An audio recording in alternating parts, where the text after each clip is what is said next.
Happy Friday, everybody, and welcome to Big D Energy. I am your host today, filling in for our man Neil Rule, Nick Leach, my man Easy to my right. What up, though? You pulled the stick. What'd I do? You turned Neil into a feel. When he was filling in, he kept messing around. Instead of saying filling in, he'd say feeling in. I mean, you get talking a little faster. You're excited. I'm excited to be here. What can I say? Excited to feel. I hear you. But happy Thanksgiving to everybody out there. Obviously, it didn't go exactly how we all wanted it to go. Lions kind of let us down a little bit. We'll get into them in just a little bit. But I want to talk to my man Easy, see how his day went. My Thanksgiving was eventful. I have a couple kids, as you know. And, getting those guys ready. I'm still a new dad, so, getting them ready to go out, it's a hassle. I was dolo yesterday, too. Shouts out to Christy. She was at work, so I was taking care of the kids myself, getting them ready. And, no, we made it on time. No, actually, I was late. I won't lie. I made the mac and cheese. Black and cheese if you bake and put all the right stuff in it. But, no, man, it was a good Thanksgiving. What was on your plate Thanksgiving? We got a big standing tradition that we do every year. All the guy cousins on my mom's side of the family, we go out and play football we've been doing it for 15 years. Damn, I'm jealous of that. This was the lightest crowd we've had. I don't know if the rain kind of scared everyone off, but I think there was 8 of us total. Usually we have anywhere from 12 to 16 guys. So tackle? No, just flag. Oh, okay. I mean, sometimes it turns into tackle a little bit, but yeah, great tradition we do every single year. Play for a couple hours. And just have a lot of fun with it. It's actually interesting. Is there a rivalry? Is there is one cousin every year just I want to beat that? Yeah, well, my cousin who actually I picked on my team this year as my quarterback, we call him the Draymond Green of the family. He's got the biggest mouth, and he just loves to talk all the crap in the entire world. So, but he can throw the ball. He can throw. He calls himself the Aaron Rodgers of the Daniel side of the family. Does it get heated? No, never. Nothing too crazy. I did tackle my brother one year though while playing flag, and he wasn't too happy about it. Did you win? Oh yeah, that's what's easy up. Dubs. 15. I think it was 15. Should have been 16, but apparently a catch I had wasn't a catch. So, yeah, a couple touchdowns for your boy over here, and let the cousins know who's boss. That's what's up, man. It's easy, baby. Now, I wish my family started a tradition like that.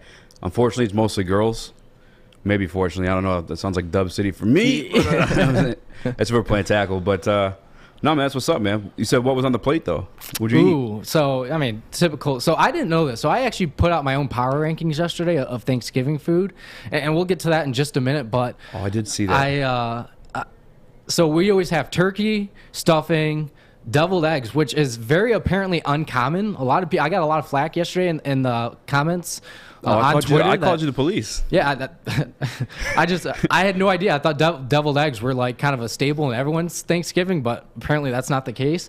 And then rolls, apple pie, all the typical white people You had food. top 5 though, and there was some in there criminal. I remember because I commented. I said you the police. Yeah, so my top 5. So I went 1 with the stuffing. My mom makes stuffing from scratch, homemade with Italian sausage. And if you don't have Italian sausage in your stuffing, I just don't know what you're doing.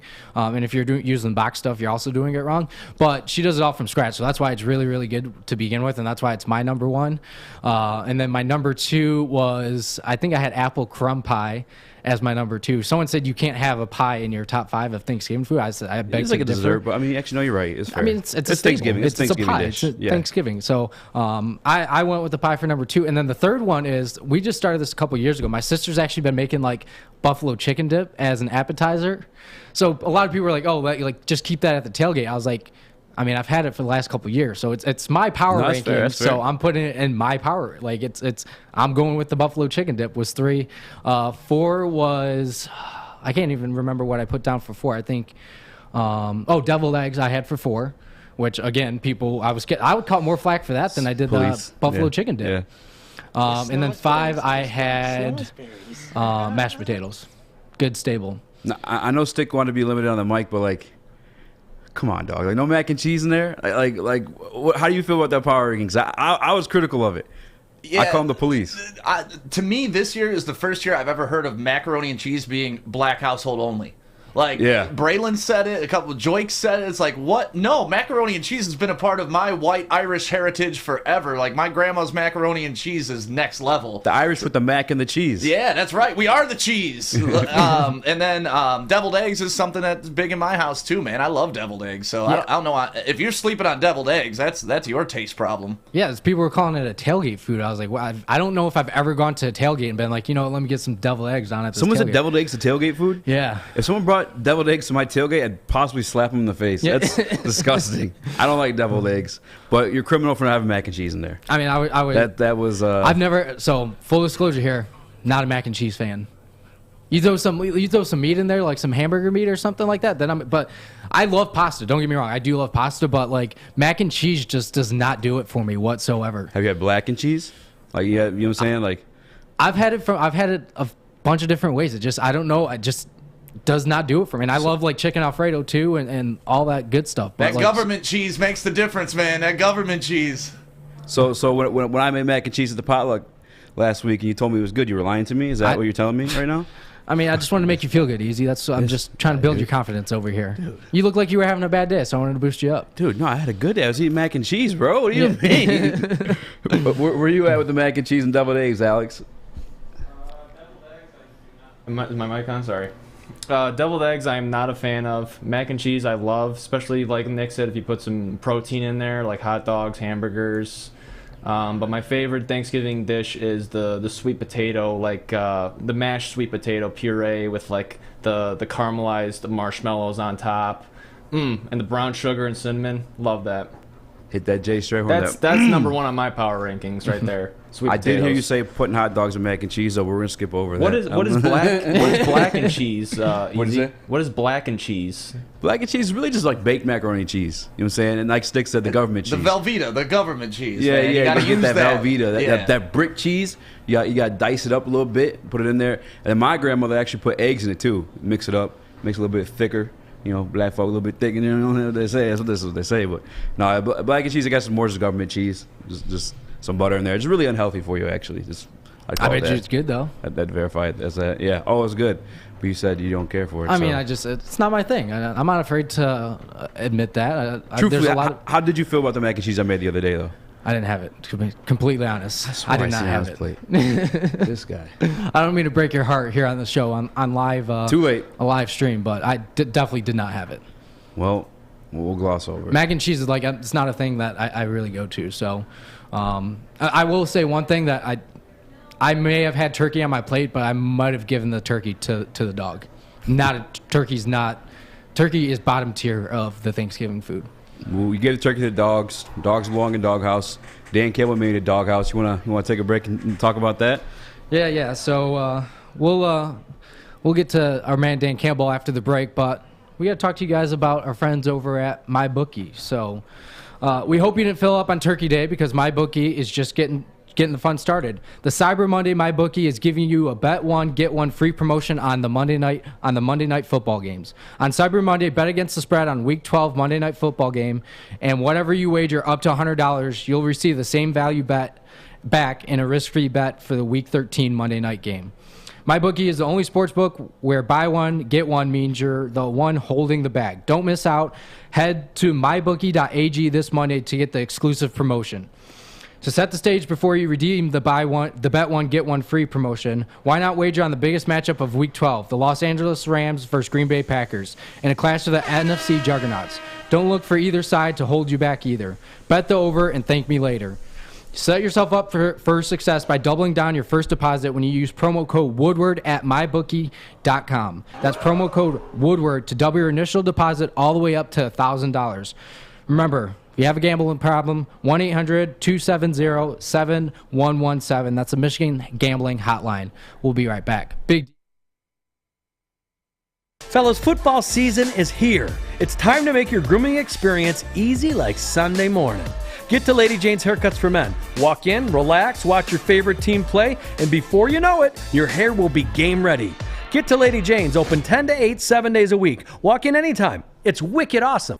Make sure you download the Woodward Sports app in the App Store and the Google Play Store today. Take Woodward Sports with you wherever you go and listen live on your phone or mobile device. Welcome back to Big D Energy. I am your host, Nick Leach, filling in for my man, Neil Rule. To my right, filling in for 4-time Stanley Cup champion, my man, Easy. Welcome back. All right, Easy. Are you ready for this? I think so. There's a lot, bro. There's really a lot to speak on with the Lions-Bears game. It's one that affects me personally when I watch it every single time because I truly hate the Bears with every ounce of passion that you could hate a professional football team. It all dates back to the Calvin Johnson catch or no catch, however you want to call it. But look, man, actually, let's start with this. It kind of just gives you like a brief overview of the entire game. What were your grades starting offense?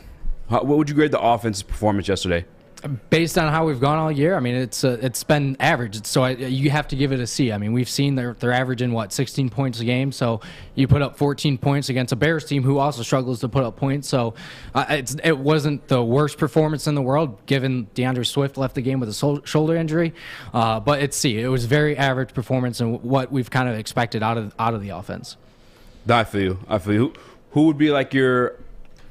I guess with DeAndre Swift out, was there like a standout player to you at all? Or is it just like everyone's just gray faces? No, I mean, it's the same offense. It's the dink and dunk that we've seen from week to week. Goff, for the most part, besides the one fumble he had, did a fairly good job at protecting the ball. But when you're only throwing it back to the line of scrimmage or 2 to 3 yards downfield, like it's not... You shouldn't have any turnovers. Yeah. So it was just very bland, very vanilla, I guess you could say, of the offense yesterday. But C. What would you give it? No, I give it a C too. And to be honest with you, the only reason I give it a C is like it's well worthy of D every week. I mean, pause, but it's very well deserving of a D. But the only thing that changed it up for me was a couple deep passes we saw from Jared Goff. One for a touchdown to Josh Reynolds, and then the other one he had a nice throw. Maybe probably more so credit to the catch to Hockenson on that one for that first down he had there. And then the second touchdown, I'm drawing a blank right now. The first one was the Reynolds, and the second one was the Hockenson. Yeah, Hockenson had one too. Yeah, so like that's where I would give them a C, for those. But like still, 21 or 24, I think Jared Goff was, for 171 yards, like. I think Andy Dalton had only 3 more completions, had 317 yards. Like this is ugly, man. It's terrible. It's what I called. I think Wednesday.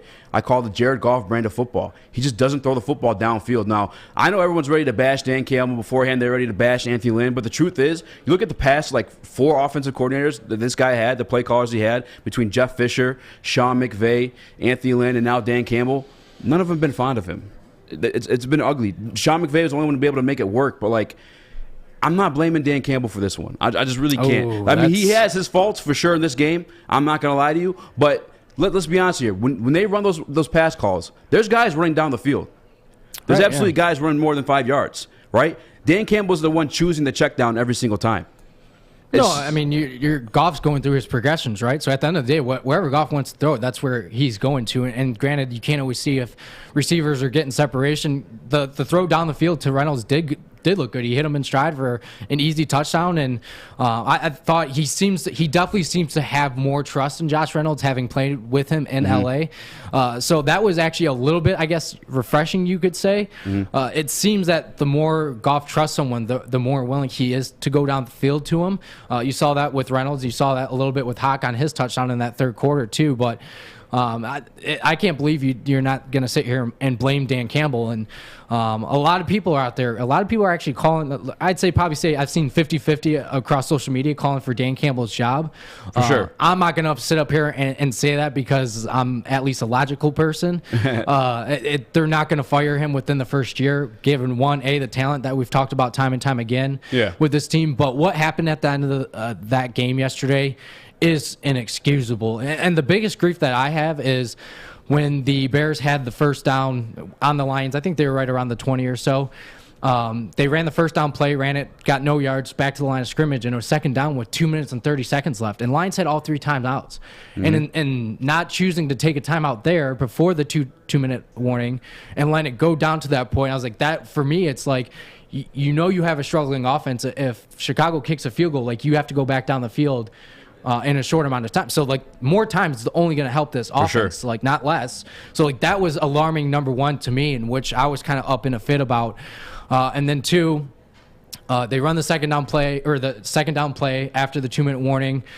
Maybe gained 1 yard on the run, so it's 2nd and 9, right, or 3rd and 9. You take your time out, go for a quick break. You come back. The offense comes on the field for Chicago. You get ready to run the 3rd down play, and the defense is just at loss. Half the defense had the right call. The other part of the defense didn't know what was going on. Aaron Glenn comes down the field, takes a second timeout. So you spoke on something in the beginning of that, though, that it's kind of been stuck in my craw. You talk about Jared Goff progressing through his reads, and I just think that's something we haven't seen all season. I mean, I have screenshots from dating back to the Green Bay Packers game where this guy in the 4th down call, the infamous one, I'm sure you remember it, where the one where he went for Quintez Cephas, again, probably a 2-yard gain or whatever it was, but still had 5 or 4 open options, but down the field between Swift, Khalif Raymond. This guy just doesn't do it. Now, am I saying Dan Campbell's a saint and he's perfect? Hell no. The reality is he's not. But that's a fault of Jared Goff. Like I said, there's people running routes down the field. He's not hitting them. Now, if you want to say, they're not open, nobody's open in the NFL. The fact about being a professional quarterback, the reason why you play at a professional level is you throw guys open. You throw the ball to where they're going to be. That's what a good quarterback does. Dan Campbell is 100% at fault for. He's not great. He's not perfect. 100%. His first time calling plays and all that good stuff. But ultimately, the guy pulling the trigger, deciding where that ball goes within that play is Jared Goff. But, we spoke on Dan Campbell a little bit. What was your grade for coaching overall yesterday? I give it an F. You just can't have what happened at the end. You can't have the back-to-back timeouts that one led to the penalty, which I honestly, full disclosure, I had no idea that was a penalty. I didn't know, and Stick and I talked about it earlier too. It's I didn't know that if you call back-to-back timeouts, that's you get penalized for that. Mm-hmm. I'm used to years past where you can just ice the kicker over and over again, which maybe I just haven't been paying that close attention. But that's a rule that everybody knows. Apparently, the guys that playing in the league and especially the coaches should know that's a thing. So for Aaron Glenn to run down, take that time out, I get your defense was confused. So you went from the 3rd and 9, gave him a 3rd and 4, and then you look at one of the biggest things that you look at too is they were playing soft coverage.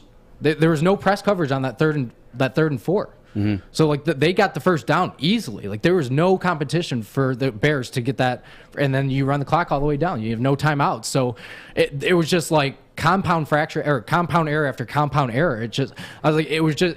When you look at it, it's just you can sit there and say me a armchair coach or whatever it is, but I've watched football enough to know you just can't have those type of errors in those moments. And that's some of the stuff that, to be honest with you, I don't feel comfortable speaking on because a lot of that breaks down schematics and what certain guys' roles were on that play, and that's something that we certainly just don't know. Now, we can bitch about it for sure, and I wouldn't I guess discredit you for it because it is weird to look at. I would say this, though. Dan Campbell took credit for that second timeout in the press conference afterward. But again, like you said, watching the game, it was Aaron Glenn who ran over to the ref and was freaking out, calling the timeout. It wasn't the back-to-back timeouts. That's not, I guess, in some form of discipline and being the leader, then maybe Dan Campbell's the only one who should be allowed to call timeouts. But again, I think we all kind of fairly trust Aaron Glenn and what he's done with the defense that, hey, he sees something he doesn't like, he should be allowed to call timeout. But that timeout was on him. It's not so much on Dan Campbell in that situation, too. Coaching yesterday, I wrote down D. Sitting here speaking out loud, I maybe want to say, give him a higher grade because realizing that, that wasn't on Dan Campbell, that timeout call. But, ultimately, it was just kind of weird that, the Bears weren't really able to move the offense. By the way, the 31st ranked offense, the Lions ranked 30th. What? Was anybody else surprised by that? I thought we were for sure the 32nd ranked offense in the league. That blew my mind. But for them to be able to move the ball down the field, Andy Dalton looks like, I think even one of the announcers referred to it, Patrick freaking Mahomes, the way he flipped off that pass at David Montgomery. Andy Dalton looked like Andy Dalton of old. I never thought he was sweet, but he looked good in that drive, and that was embarrassing too. It was a classic Detroit Lions performance. At the end of the game, you just have your heart ripped out and your dick stomped on. Yeah. Well, and that's been the story of the year. We've lost 3 games now on last-second field goals, and it's. As a Lions fan, you can't overlook any quarterback. Doesn't matter who it is. We've seen it time and time again that it doesn't matter. We've been beat by the worst of the worst. Andy Dalton, no one would have expected, and a lot of people were saying this was the most winnable game for the Lions. And anytime that you get that coming into the game, you just know it's like almost like a bad omen that people are putting on you. So the other thing that I wanted to touch on too is the offensive penalties, the offensive line, the false starts, the holding calls, and I know they talked about it in the post game. Goff touched on it. I've never seen that where you've had a holding call on all 3 plays of a series. Part of me too, especially with the false starts, is that was early in the game too with a lot of those false starts, and that relates back to discipline. Like these guys have to be disciplined, and a lot of people are like, oh, it's the rest first lines, it's whatever. We've seen it time and time again that it doesn't seem to matter who the coach is. Like there seems to be some type of lack of discipline that one worries me. Again, I'm not going to sit up here and say fire Campbell. That's not when, but there's things that we've seen enough now throughout the year. I get the talents, the roster's not talented, but there's no reason in the NFL that you shouldn't be able to at least put a team out on the field and get a win. Like there's a very good chance this team goes winless again. I mean, you tied against the Steelers, who I believe are a much better team than the Bears, and I just there's been some alarming things now with Dan Campbell that you have to worry about, because he is a person that is going to be here for the foreseeable future. I'm not too worried about Jared Goff. We know he's a bridge quarterback. They've talked about it with him time and time again. Sure. So I'm not too worried about the Jared Goff, because what Jared Goff is Jared Goff at the end of the day. Yeah, and that's something you can attack Dan Campbell for is the offensive penalties. Even going back to the Browns game last week, like it's been an issue. It's been an issue. Now the holding, that's kind of in play. That's more so on the player. But the pre-snap penalties, that's got awful. And that's coaching. There's nothing about that. That's a big reason for the defense, though. What would you grade that defense yesterday?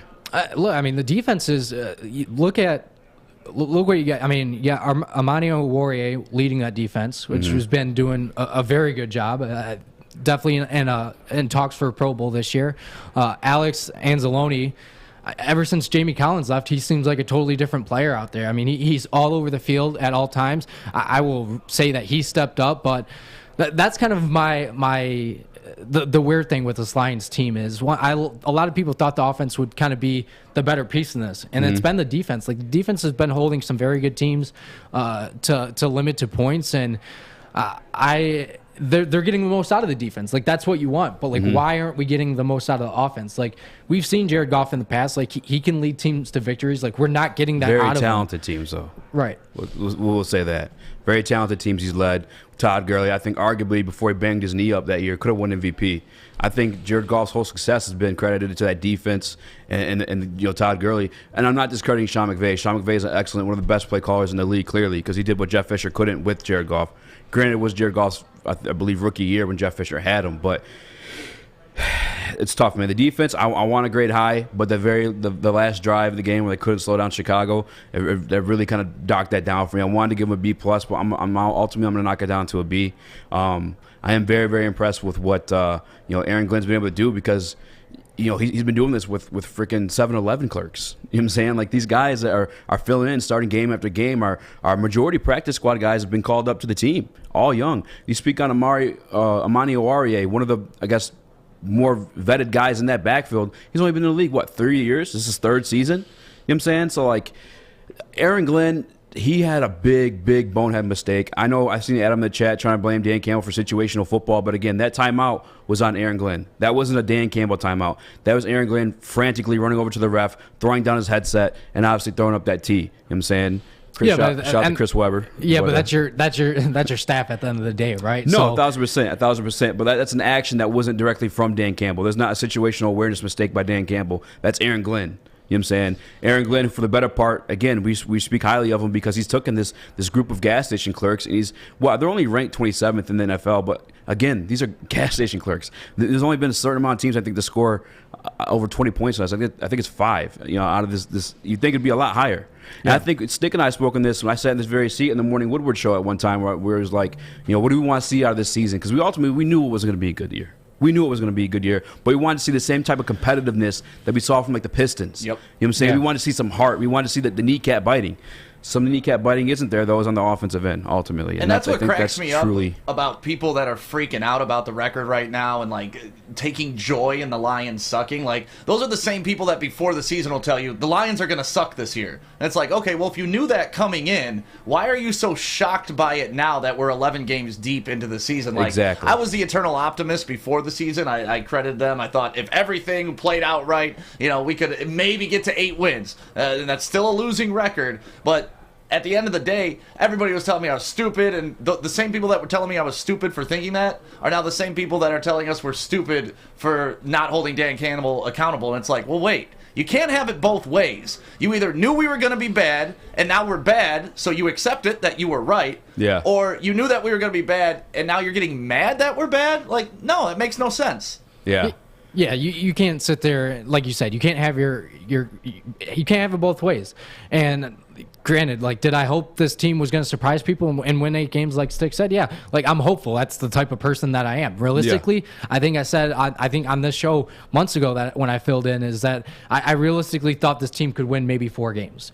And you've had countless injuries now. You've had a few coaching mistakes. Let's call it what it is. Call a spade a spade. You've had some coaching mistakes. It's his rookie year. I'm looking forward to next year. I mean, Dan Campbell's going to be back. I know there's people in the chat like fire him, not like firing gets you nowhere. Like, that gets you nowhere. That would just be a revolving door. Is, oh, let this guy come in and we'll see what we can do. But at the end of the day, like, these guys are playing for him. They've had a lot of close losses against very good teams. And I don't get why people are still happy with, like, oh, well, like, just let them keep losing, get the number 1 pick. Like, you do understand, like, we can still win a game now and still get the number 1 pick. Yeah, I'm guilt-free of rooting for the win at this point because of, I think the Jets have 2 wins now. The Jags, are they on 1 win on the season or 2? They got 2. They got 2. Oh, yeah, they beat the Bills. That's right. So, like, I'm guilt-free of rooting for the win. You're not going to shame me for rooting for the win. Do I want the number 1 pick? Yes, but I want it for different reasons. We could maybe talk about that, come to it. But Kayvon Thibodeau, I might be good on, like, kind of passing up on him, maybe trading back because we need it, man. If that's something you want to talk about when we get back, I'm down for it because I know we have to have to pay the bills real quick. Yeah, we'll throw it over to our friends at Folding Warehouse. For sure. And speaking of Folding Warehouse, did you guys know the sport of folding was invented right here in Michigan? Michigan made. You guys want to support local. You love your Detroit Lions. You still support them, so clearly you like supporting local. Come check us out at Folding Warehouse. We're actually going to be there this Tuesday for our company party. Free drinks for us, so if you go and see us, a little messed up or call us out on some of these sports takes. I know a lot of you guys are headhunting at them. You've been talking a lot of trash. Well, guess what? We'll be there Tuesday. Come see us. No, but honestly, God, bring your own drinks, bring your own food. Essentially like a giant house party on top of a brilliant game in folding. Make sure you guys check it out. Folding Warehouse in Hamtramck, and kind of all over the country now, too. We'll be back. This is Big D Energy.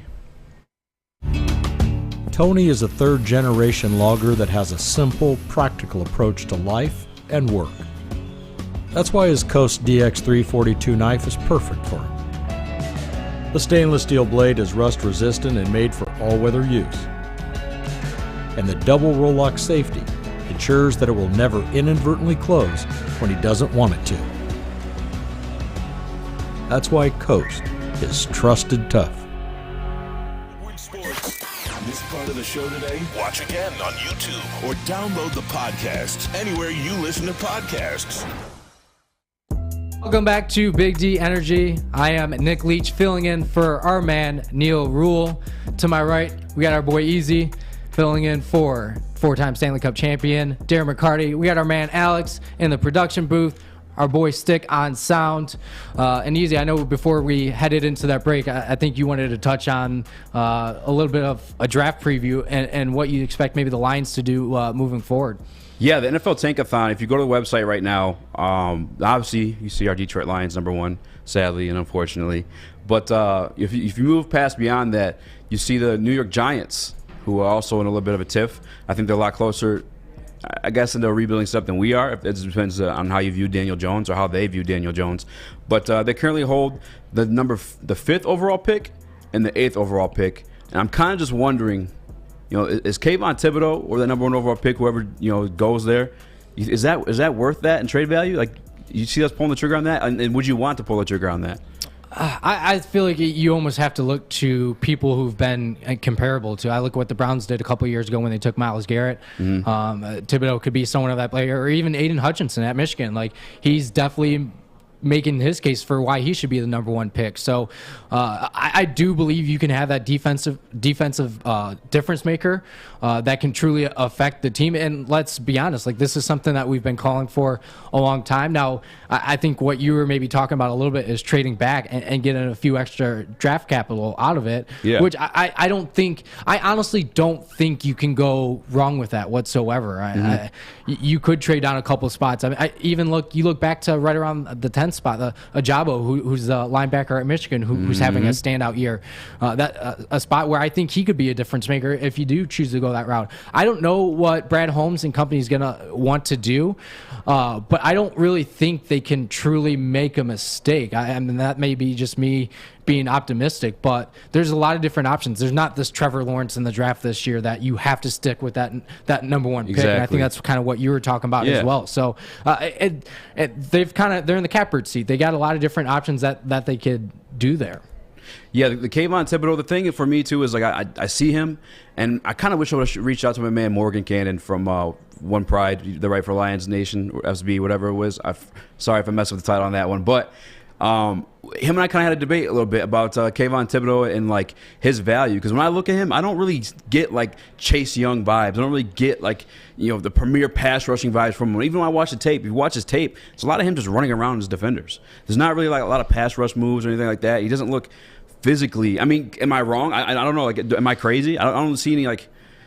I've watched a couple of his games this year, and he has Like, physically dominating too, or just, like, running around the guys. He can do a little bit of both. He can come at you with power, and he can hit you on a quick inside move, like back to the inside, like step outside, go back inside, or just run around you on the outside. He does have all the talent. He's super, super athletic, which is what I like about him. He's not really, I mean, you look at the person who could go number 2, and like I said, Aiden Hutchinson, he's going to come at you with physicality, right? Like, he's a guy that's just going to try try to barrel through you. So, like I said, it's all about what you want. Either way, they're both very effective at what they do.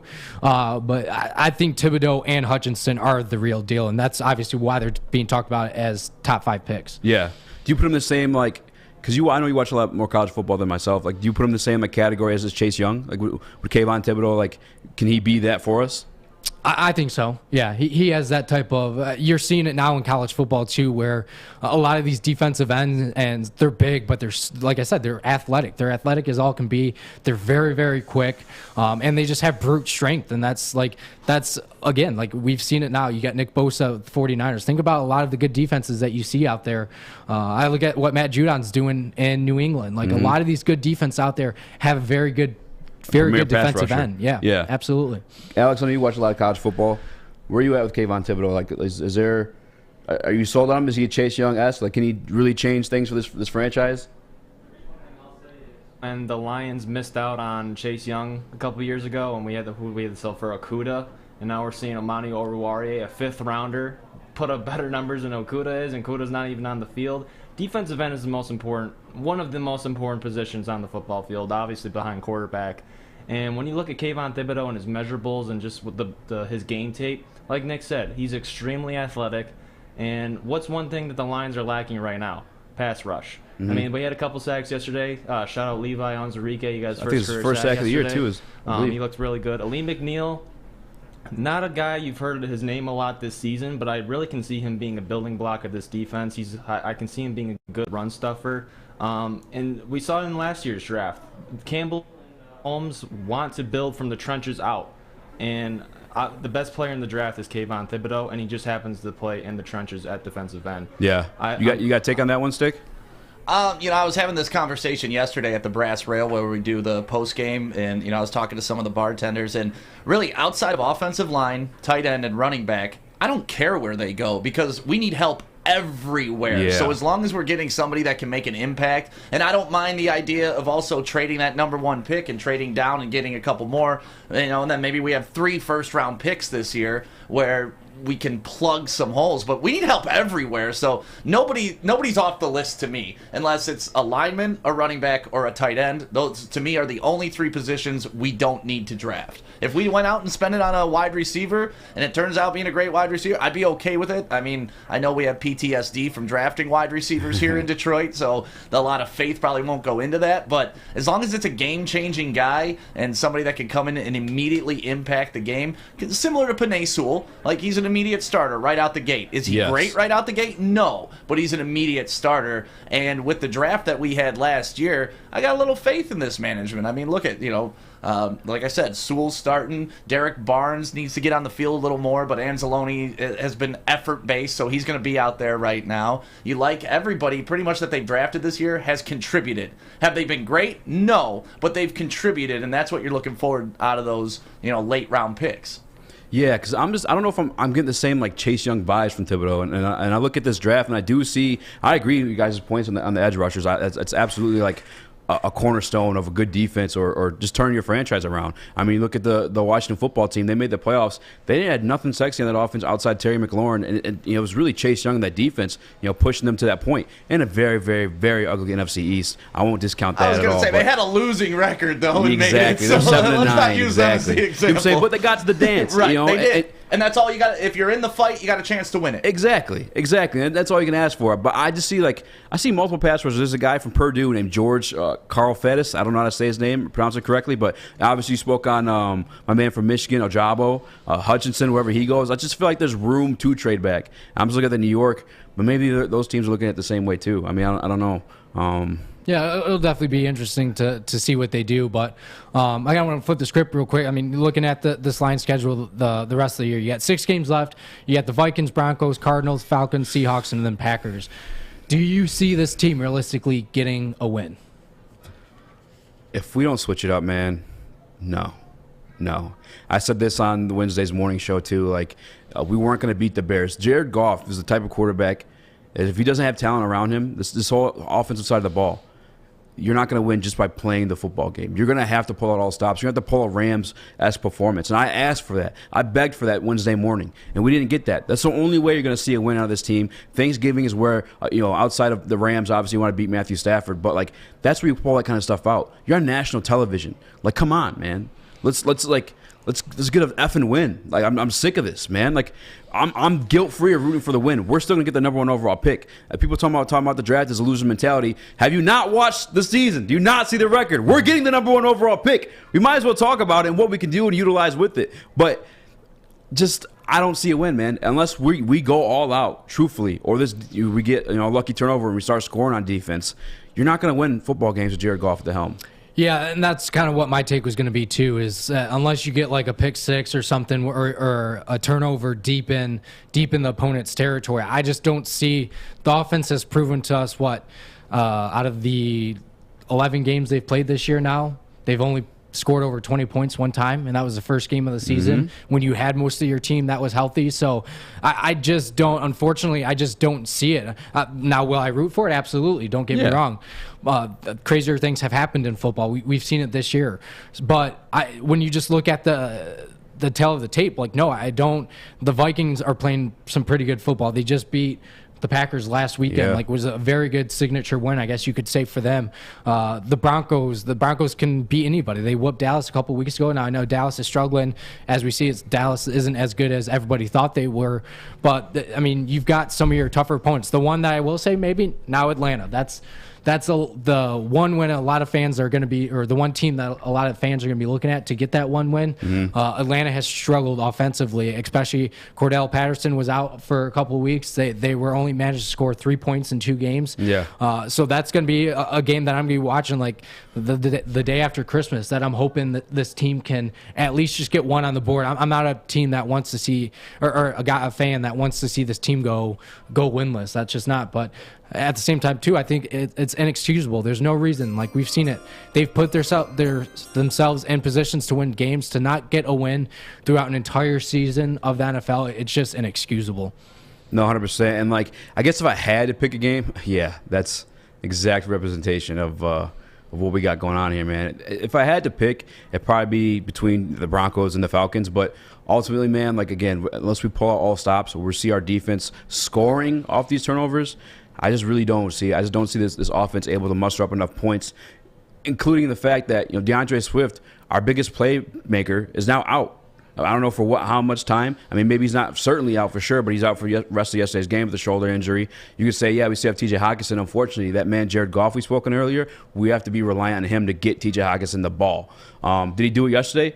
Yeah, he did. Did he do it enough? No. Not enough to get more wins off the schedule. I'll probably, if you're putting a gun to my head and I have to pick, I'm going to go with the Broncos. Yeah, that's another one too that you could see the defense step up and get a big win for you. But I think it has to come from the defense. You have to get some help from that, and they've done. That's what's kept them in most of these games this year. So, I still think Atlanta's your number one ticket there. So, we got to get to a break real quick. But before we do that, I'm going to talk about our friends over at Coast. So, since 1919, Coast has pursued one mission: to make the working professionals' jobs safer and life easier. Today, Coast lights are a favorite among tradesmen and women and outdoor enthusiasts, do-it-yourselves, first responders, and more. Visit coastportland.com. Use code WSN20 for 20% off your purchase. That's WSN20 for 20% off. They stand by their products and they back them up for a lifetime warranty. Buying for your whole crew? Sign up with Coast Crew to take advantage of special discounts, early access to new products, and more. Again, that's 20% off using code WSN20 at checkout. We'll be right back. I'm going to talk some more football with my man Easy.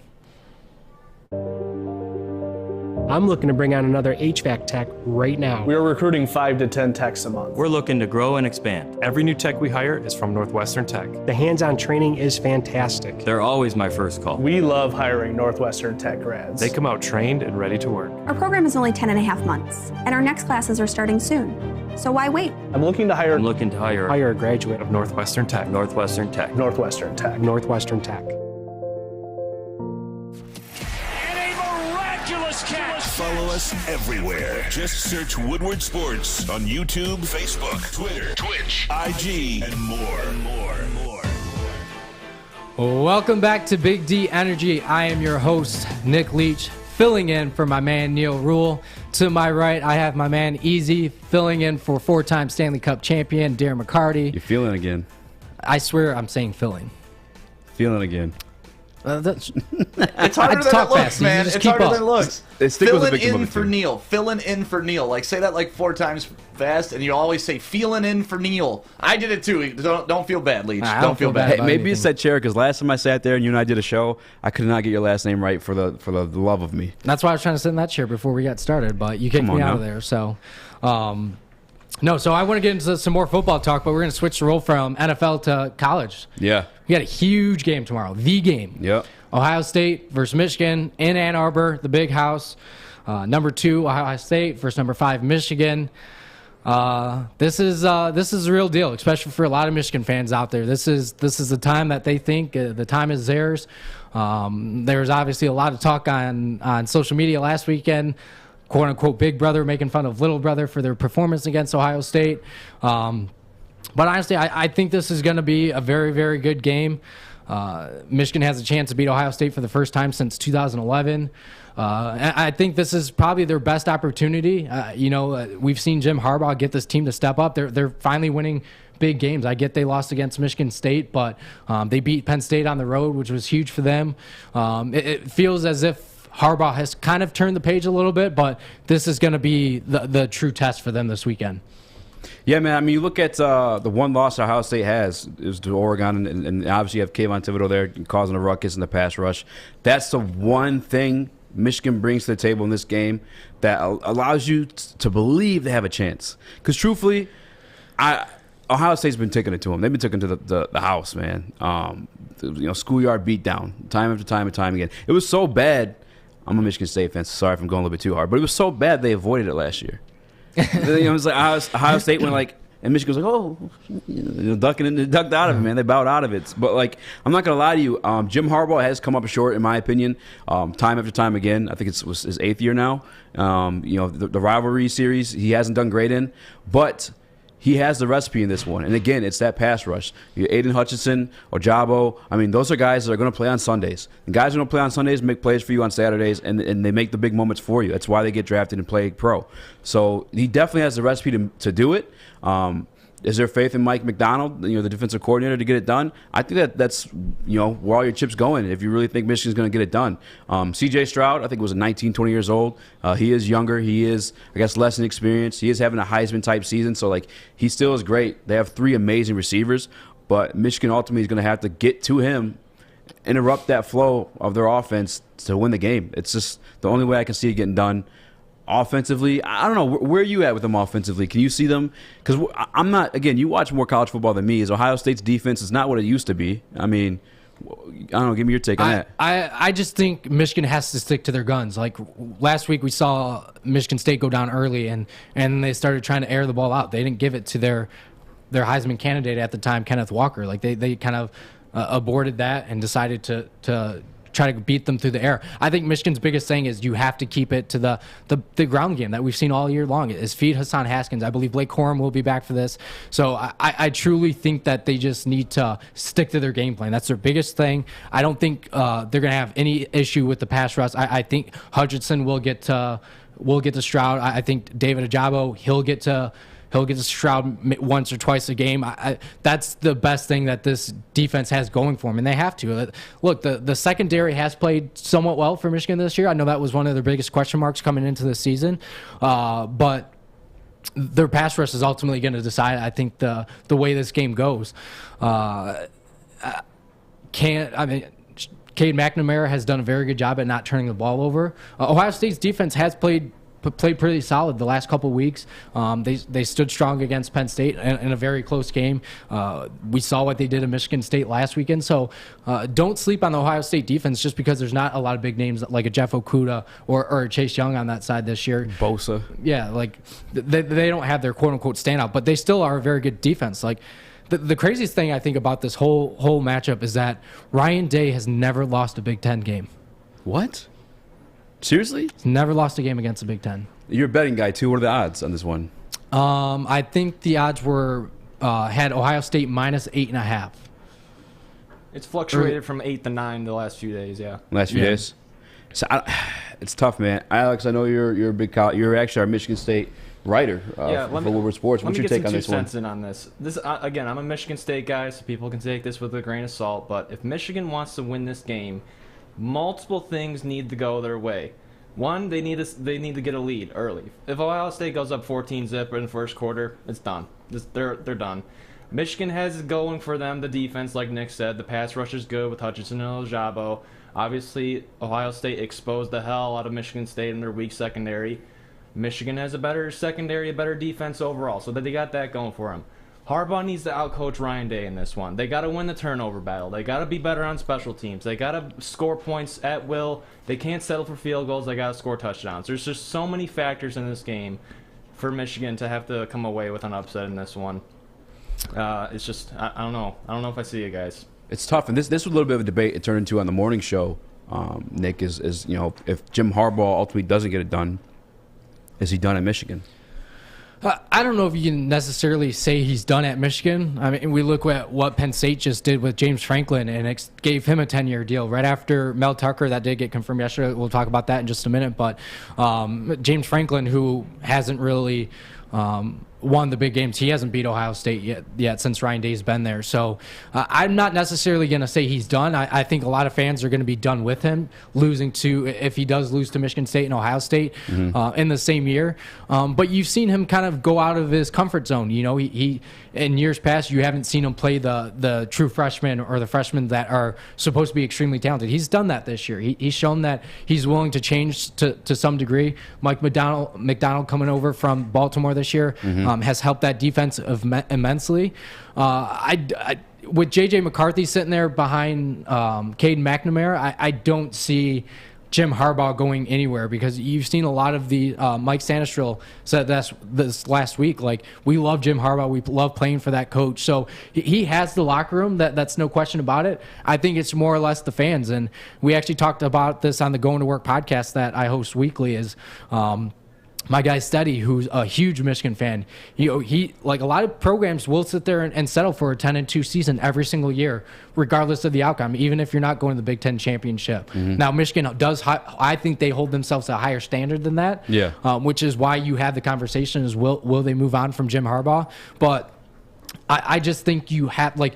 It's for me, it's a must-win game if you want to make any ground. Like if you win this game and go to Big Ten championship, then you can say like Jim Harbaugh was the right hire years ago. And Braylon Edwards talked about it too last week. He said the past is kind of forgotten a little bit. It's not completely forgotten, but I mean people have short-term memory. It's going to be forgotten, especially if you're playing in Indianapolis. Yeah, I mean he's going to have to win, in my opinion, to keep his job. I think if he doesn't. I mean, you have to. I get like some programs are fine with 10-2, but like you said, this is Michigan. They're held to a higher standard. They're one of like the blue chip programs in all of college football throughout the country.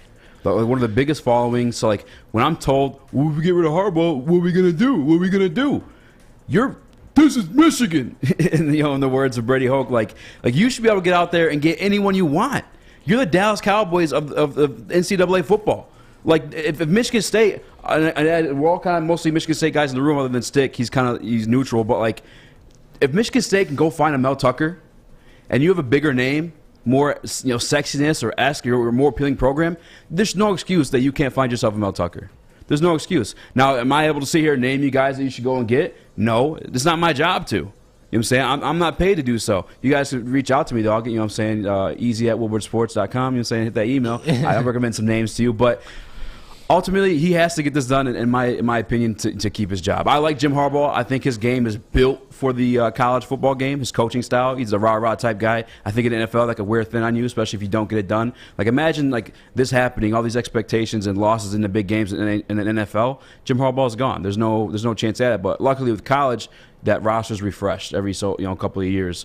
I hope he gets it done. He's an entertaining guy. We met him actually. He's a cool guy. He's fun. Yeah, he's not a bad guy by any means. It's obviously people want to see results on the football field. And my thing too is even if they play a close game, if Michigan plays a close game and gets beat by Ohio State, like look, you have to look at the Ohio State offense. Like C.J. Stroud made his case for the Heisman last week. You could have to be playing one against the Heisman winner, and then 3 receivers that are going to play football on Sundays next year. Like those are 3 very, very, very talented wide receivers. So this offense is something that we haven't quite seen sometime in the Big Ten, at least when it comes to the passing game.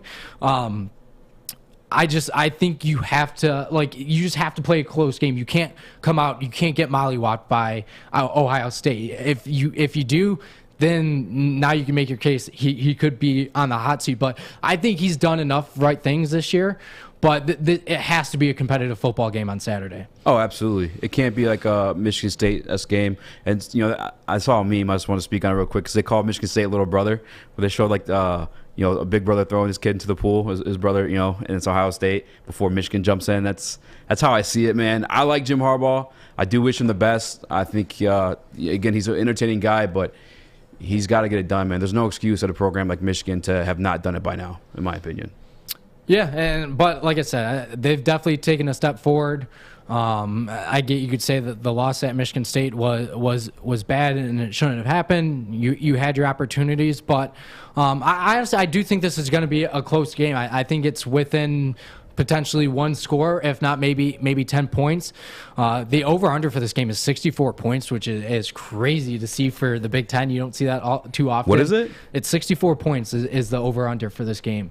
Now, I just talked about the offense for Ohio State. That's something you could do. We've talked about the defense for Michigan, too. That's not a good look on them. And we've seen Michigan run it up a bit, too. So I do think this can kind of turn into an old-school type matchup. I think both defenses actually step up and play pretty good. The one strong suit for Michigan is their defense. So I think they can at least bring the pressure, get C.J. Stroud rattled a little bit, and that's what it's going to take early for them to. I definitely bet. I already bet the under in this game. I think it comes in under the 64 points. Yeah. Just because it's an elite matchup. You got the number 2 team in the country versus the number 5. I just don't see it getting out of control like we saw last week against Sparty. Yeah, and I'll make one last point is like if Michigan does get it done, they are in this game. It's going to be so fun to watch as a former defensive lineman because the only way I see it going if they do get it done, and I think we're all kind of in agreement, is the defensive line. Aiden Hutchinson, Ojabo getting back there and stirring things up, turning the ball over. Maybe the Big Ten refs give it back to Ohio State. Who knows? How those things go. But if they don't get it done, you're gonna need to get yourself some Gypsy vodka. Make sure you guys get yourself some Gypsy vodka. Drink that pain away. I don't have a 1-800 gambling hotline to help you to stop you from alcoholism, so just go for it. Get you some Gypsy vodka. Drink that pain away. It's made here in Michigan by guys from Michigan State. You gotta support it. It's distilled in artesian water, and it's just the greatest thing. I actually had some yesterday, and I swear this is not like because I'm reading the ad. It does go down like water. It is smooth. I think the artesian water just makes it. I don't know. Just having it on the label makes it go down smoother. Make sure you guys get you some. This is Big D Energy, Woodward Sports. Okay, you thirsty little spin goblins. I want you to pedal into the next dimension. Spin it! Spin! Spin! Uh-oh! Carmen's falling behind. Let's give her the hiss of shame. Spin! Spin! Spin till you bleed! Don't ride the bike of shame.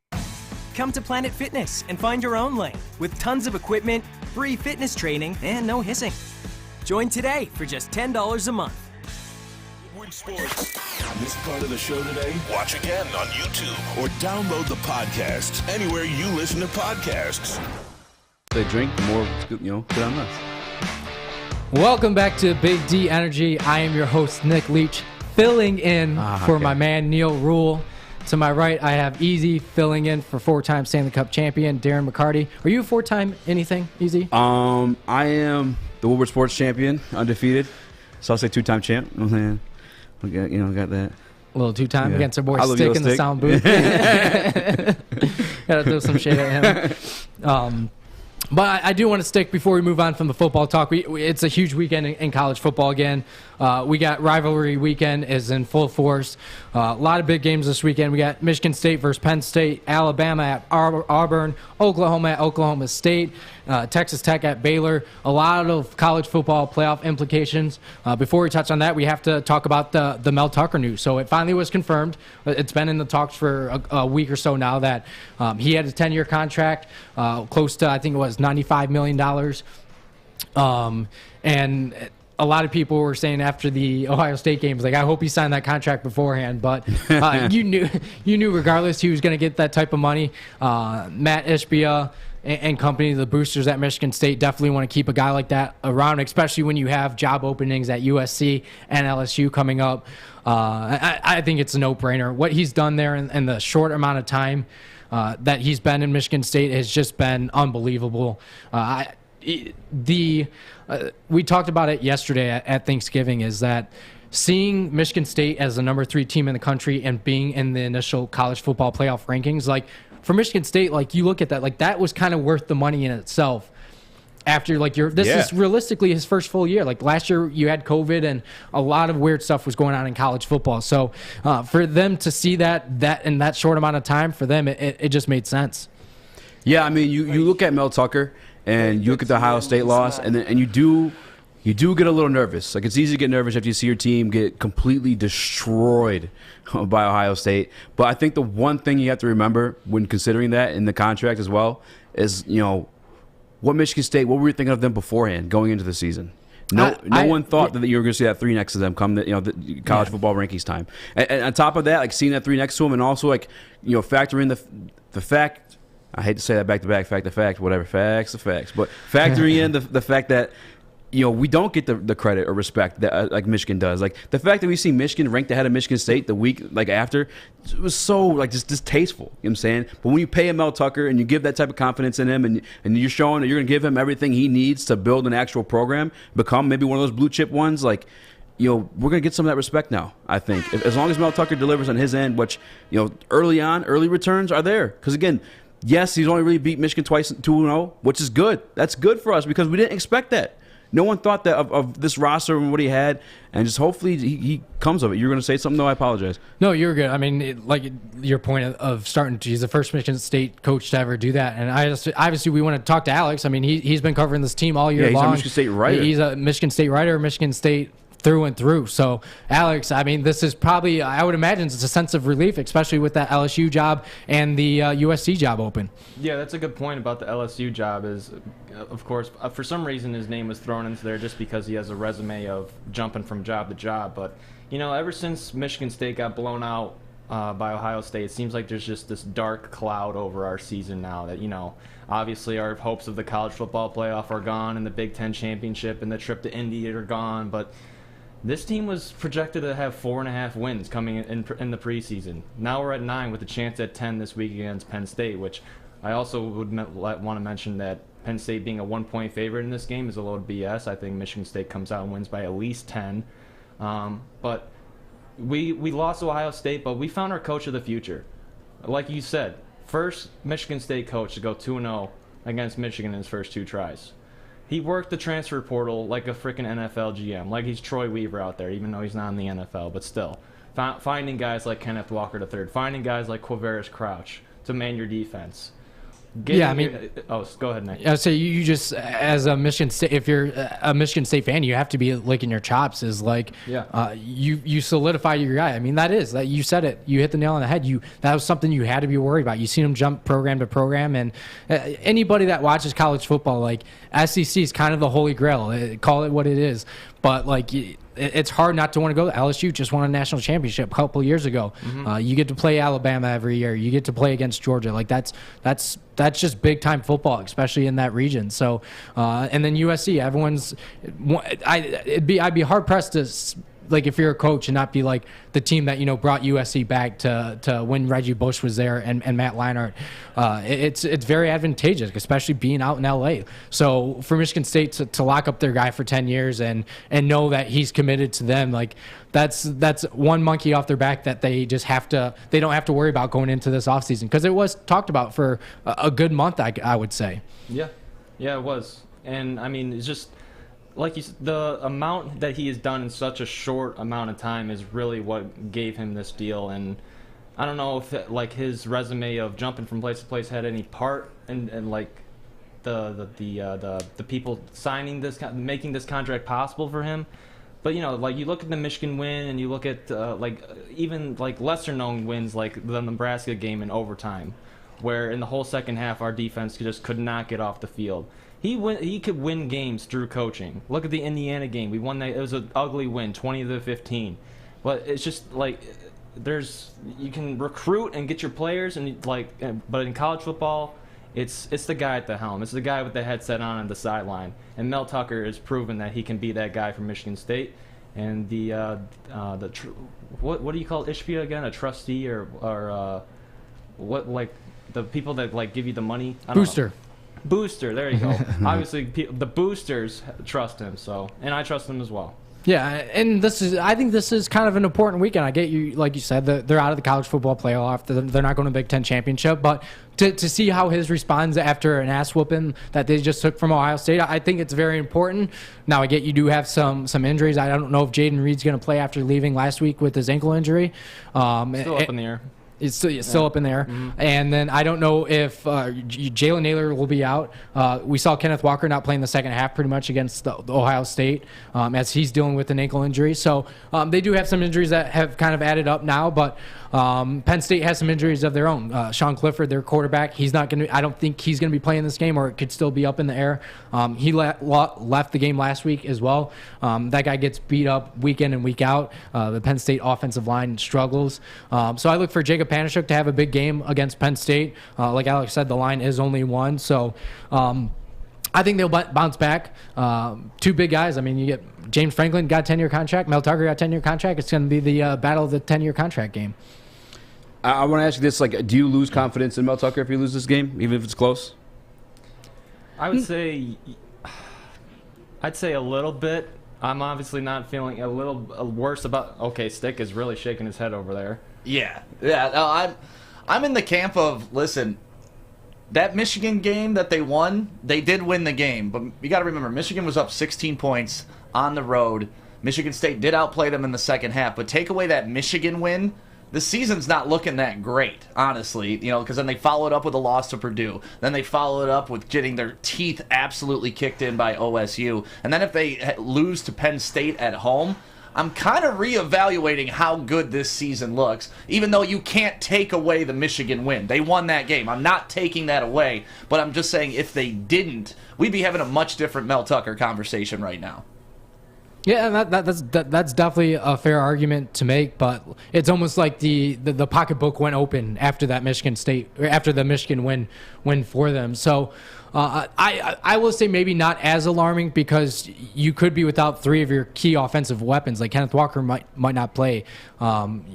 Again, Jaden Reed, Jalen Naylor's not playing, so you may struggle to score some points. It's not Peyton Thorne's not he's not a CJ Stroud or anything by any means. He has got it done from time to time, but your offense could struggle to put up points in this game. But I don't think it's necessarily too alarming to Stick's point. But I do agree with Stick. Like, if you do take away, but at the end of the day, you can't take that win away, because he did get it done. He's got to get the dub for me to feel comfortable with it, because he did get his ass spanked last week. And again, we didn't expect him to be, or Michigan State to be, what they are. But Penn State isn't that type of program that Ohio State is for me to accept an ass whooping and or loss. I do want to ask you one thing, though, because Kenneth Walker didn't play too much in the rest of last week's game. What's the situation with him? Is he hurt, or what happened with that? You know, obviously football players are going to have aches and pains and ailments towards the end of the season, and we don't, obviously, this is one thing I hate about college football, is the coaches don't have to give out injury reports, and they don't have to inform the media on every single little nick and ailment that the player may have. But even if Walker only is limited to 10 carries in this game, this is going to be a coaching game, and obviously Nick said that both the coaches in this game are coming off 10-year contracts. Penn State last weekend against Rutgers, they won 28-zip, but they had 21 starters miss their game.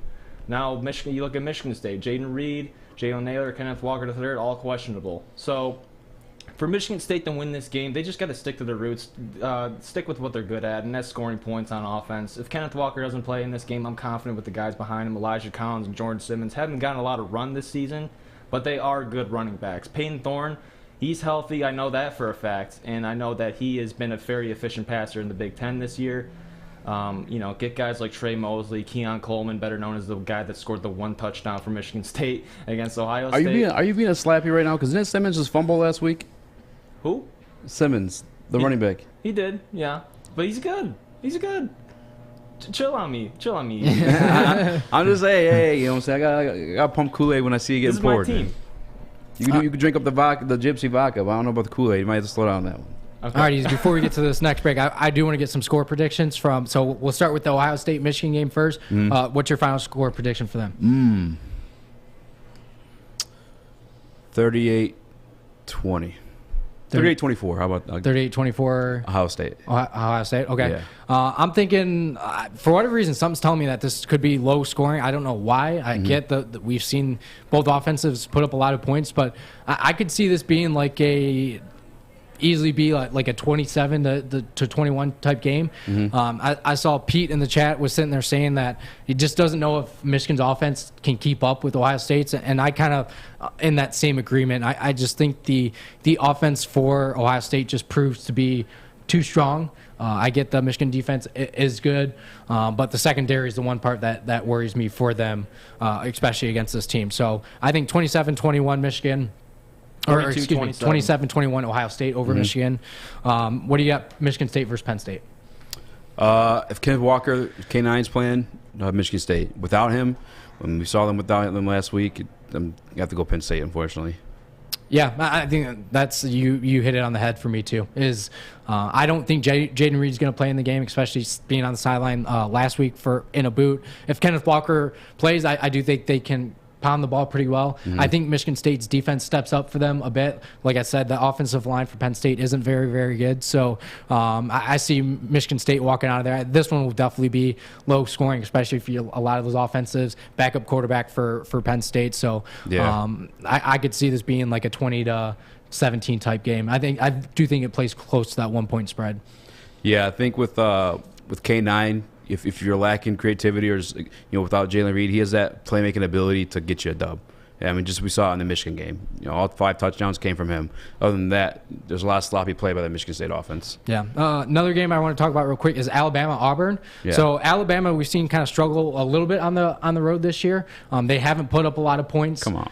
That's been kind of their one weak point. They lost on the road at Texas A&M. Alabama by 1 billion.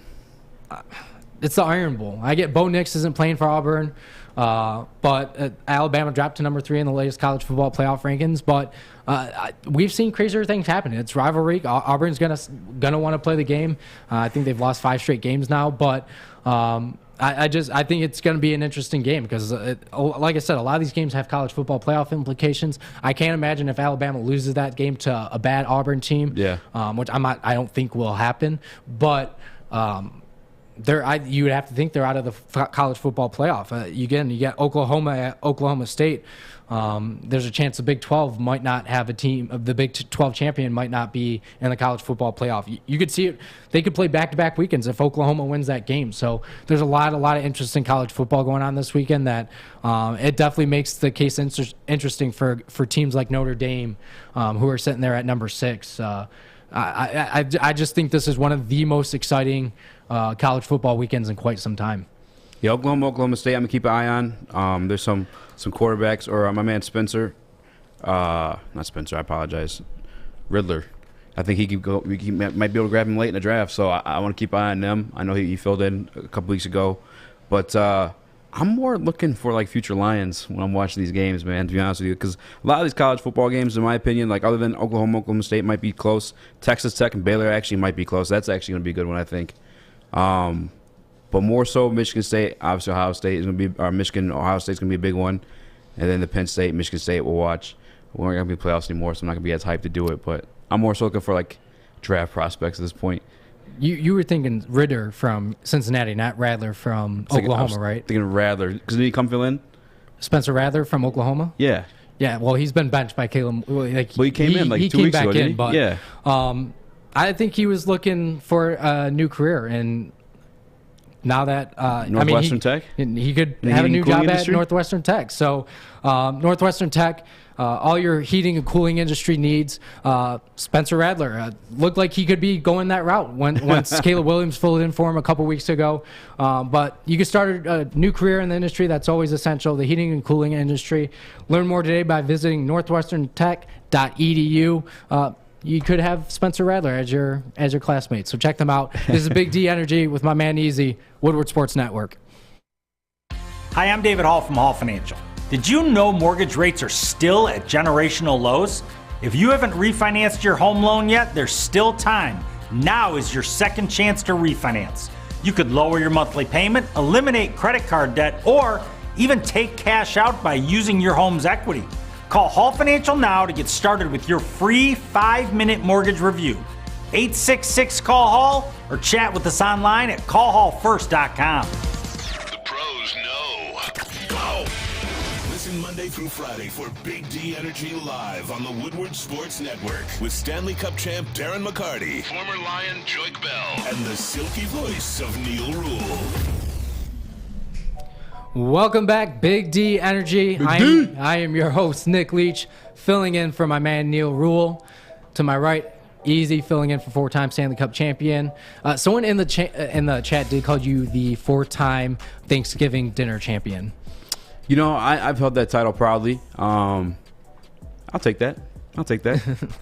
But Easy, you are the newest hockey fan, I guess you could say, in Detroit, Michigan here. Yes. You started watching a little bit of some Red Wings hockey this year. Mm-hmm. They played host to the St. Louis Blues on Wednesday night and walked out of there with a 4-2 victory. And what I think it was a great bounce back win. They were coming off a 4-game losing streak on the road. The week before. So for them to get this bounce back win, Lucas Raymond had his 8th goal of the year. Dylan Larkin got his 10th goal of the year. The top line for the Detroit Red Wings, it looks unstoppable right now. Yes. They've been an absolute blast to watch this year. The Red Wings in general have been a blast. I mean, they're sitting 9-9-3, 21 points, 4th in the Atlantic. So, it's been, and they're beating decent teams. Like St. Louis is second in the Central, so they beat the second place team, and like it's no fluke now what the Red Wings are doing. Granted, the one thing that I want to see out of this team is a little bit more support scoring from the other three lines. You got Priest Suter on the second line. You've got him with Zadina. Robbie Fabry got the empty net goal to kind of seal it up for them. He was pumped for that one. He was pumped for that because a lot of people forget that's where he was traded from 2 years ago. So it was a great night. LCA seemed to be electric on Wednesday night. Yeah. But I mean, the Red Wings have just been, again, they've been so much fun to watch. And I hope they keep going on this tear because right now they're flirting with the playoff spot. And I don't think a lot of people necessarily thought that was going to happen this year. I thought they would be more. I thought they'd take a step above what they were doing last year. I think they finished third or fourth from the bottom in the NHL last year. I thought they'd play maybe a little bit above that, but man, like I said, this Bertuzzi, Larkin, Raymond line has just been lights out. I mean, they're scoring almost every single night. It's hockey has like just captured me because it's so damn exciting. And I don't know if it's always like that or it's just this Red Wings team. I mean, they've had their losses and whatnot, but I know that I understand they're a young team. But like they're rock stars out there, man. When LCA is popping like that, like my man Bertuzzi, he's an absolute rock star. I think this team's kind of like taking after him. Like he's like because obviously converting from basketball, football, all that stuff like that. Look at Bertuzzi, almost like a Draymond Green of like hockey for us, man. He's just like the spirit of this team, man. He's an absolute rock star. I don't think anyone could be more happy anytime like Sider or Raymond scores a goal than Bertuzzi. And he's there playing defense. He's all over the place. I love watching him. It's just a really exciting sport. The games are usually typically close, and to see that out of this young team it's exciting for me. We pounded this statement all summer that all Detroit sports are on an upswing. The Lions, we don't know about that too much, but like the Red Wings, the Pistons, the Tigers, definitely on that upswing. It's exciting to watch these guys and just know that's something. It's going to be there someday. That's like you said, the second lines. We're building this roster. They're obviously not exciting, but seeing Faber get pumped over the empty net goal, that was funny to me. And then I remember that trade. That's like when I was working here. I know actually it was before I was working here, but like it kind of blows my mind. It's like the first time he's played the St. Louis Blues since then. You kind of forget the whole chaos the hockey world jumped into after that. Yeah. Mm-hmm. So, but ultimately super exciting. Lucas Raymond, got his 8th goal. How many points for him on the season? I believe he's at 20 or 21 now, if I'm not mistaken. But I mean, it is. I don't think anybody in the right mind, and Mo Sider too on the back end is. I don't think anybody, even Stevie Y. I get Stevie Y. Trust the Irish will play. I'm all on board with what he's doing, but I don't think that people realize what these guys were going to be doing. I mean, and look at the stat on the screen right now. I mean, he's had 20 points in 20 games. 20 points in his first 21 games. Only other person to do that, guy by the name Steve Yzerman. Yeah. So, like, that is elite company, and 20 games is more than a sample size. Like, that's a... How old was Stevie Y when he did it? He was a teenager, too. He played at... Both 19? Yeah, 18 and, both as a teenager, so... Yeah, it's crazy, man. So, we're seeing something that is just blossoming into something extremely special, and... Hockey Town, you can tell the fire is back. I haven't been down to LCA yet for a game this year, but... I've watched almost every single game on TV this year, and you can tell that there's just a different buzz to it this year. Like the place is rocking, even on Saturday nights. Like Saturday nights on there used to be pretty dead. It was very lackluster, but now it seems night in and night out. The place is rocking. It's going crazy. I'm just shocked. I didn't expect Raymond to be what he is this year already. Mm-hmm. I think Mo Sider's by far the best defenseman on that back end. And you look to what we've got in the minors. You got a guy by the name Elmer Soderblom, who's also still playing overseas in Sweden, who's a monster forward. I think he's like 6'9" on skates. He's putting up points at a good clip over there. You've got Simon Edvinsson that you just took in the draft this year. Yeah. Another big defenseman, and he's tearing it up over there as well. So for me, it's just it's not like I'm getting greedy. Like give me more. But at the same time, give me more. I want to see more of these young guys. And aside from that too, was you haven't seen Stevie Y splash into the free agent pool. I'm pretty sure. Larkin and Suter, who just signed a 3-year deal in the offseason. Those two guys are our longest tenure or longest contract guys on this team right now. Like outside of that, you don't have a guy that's like a lot of these rosters that you look in the NHL is they have 6, 7, 8, 9-year deals. You don't have any of that with the Red Wings right now. They haven't gone out and got a big name free agent who's a goal scorer or a big time defenseman. So like for me, I look at the trade deadline.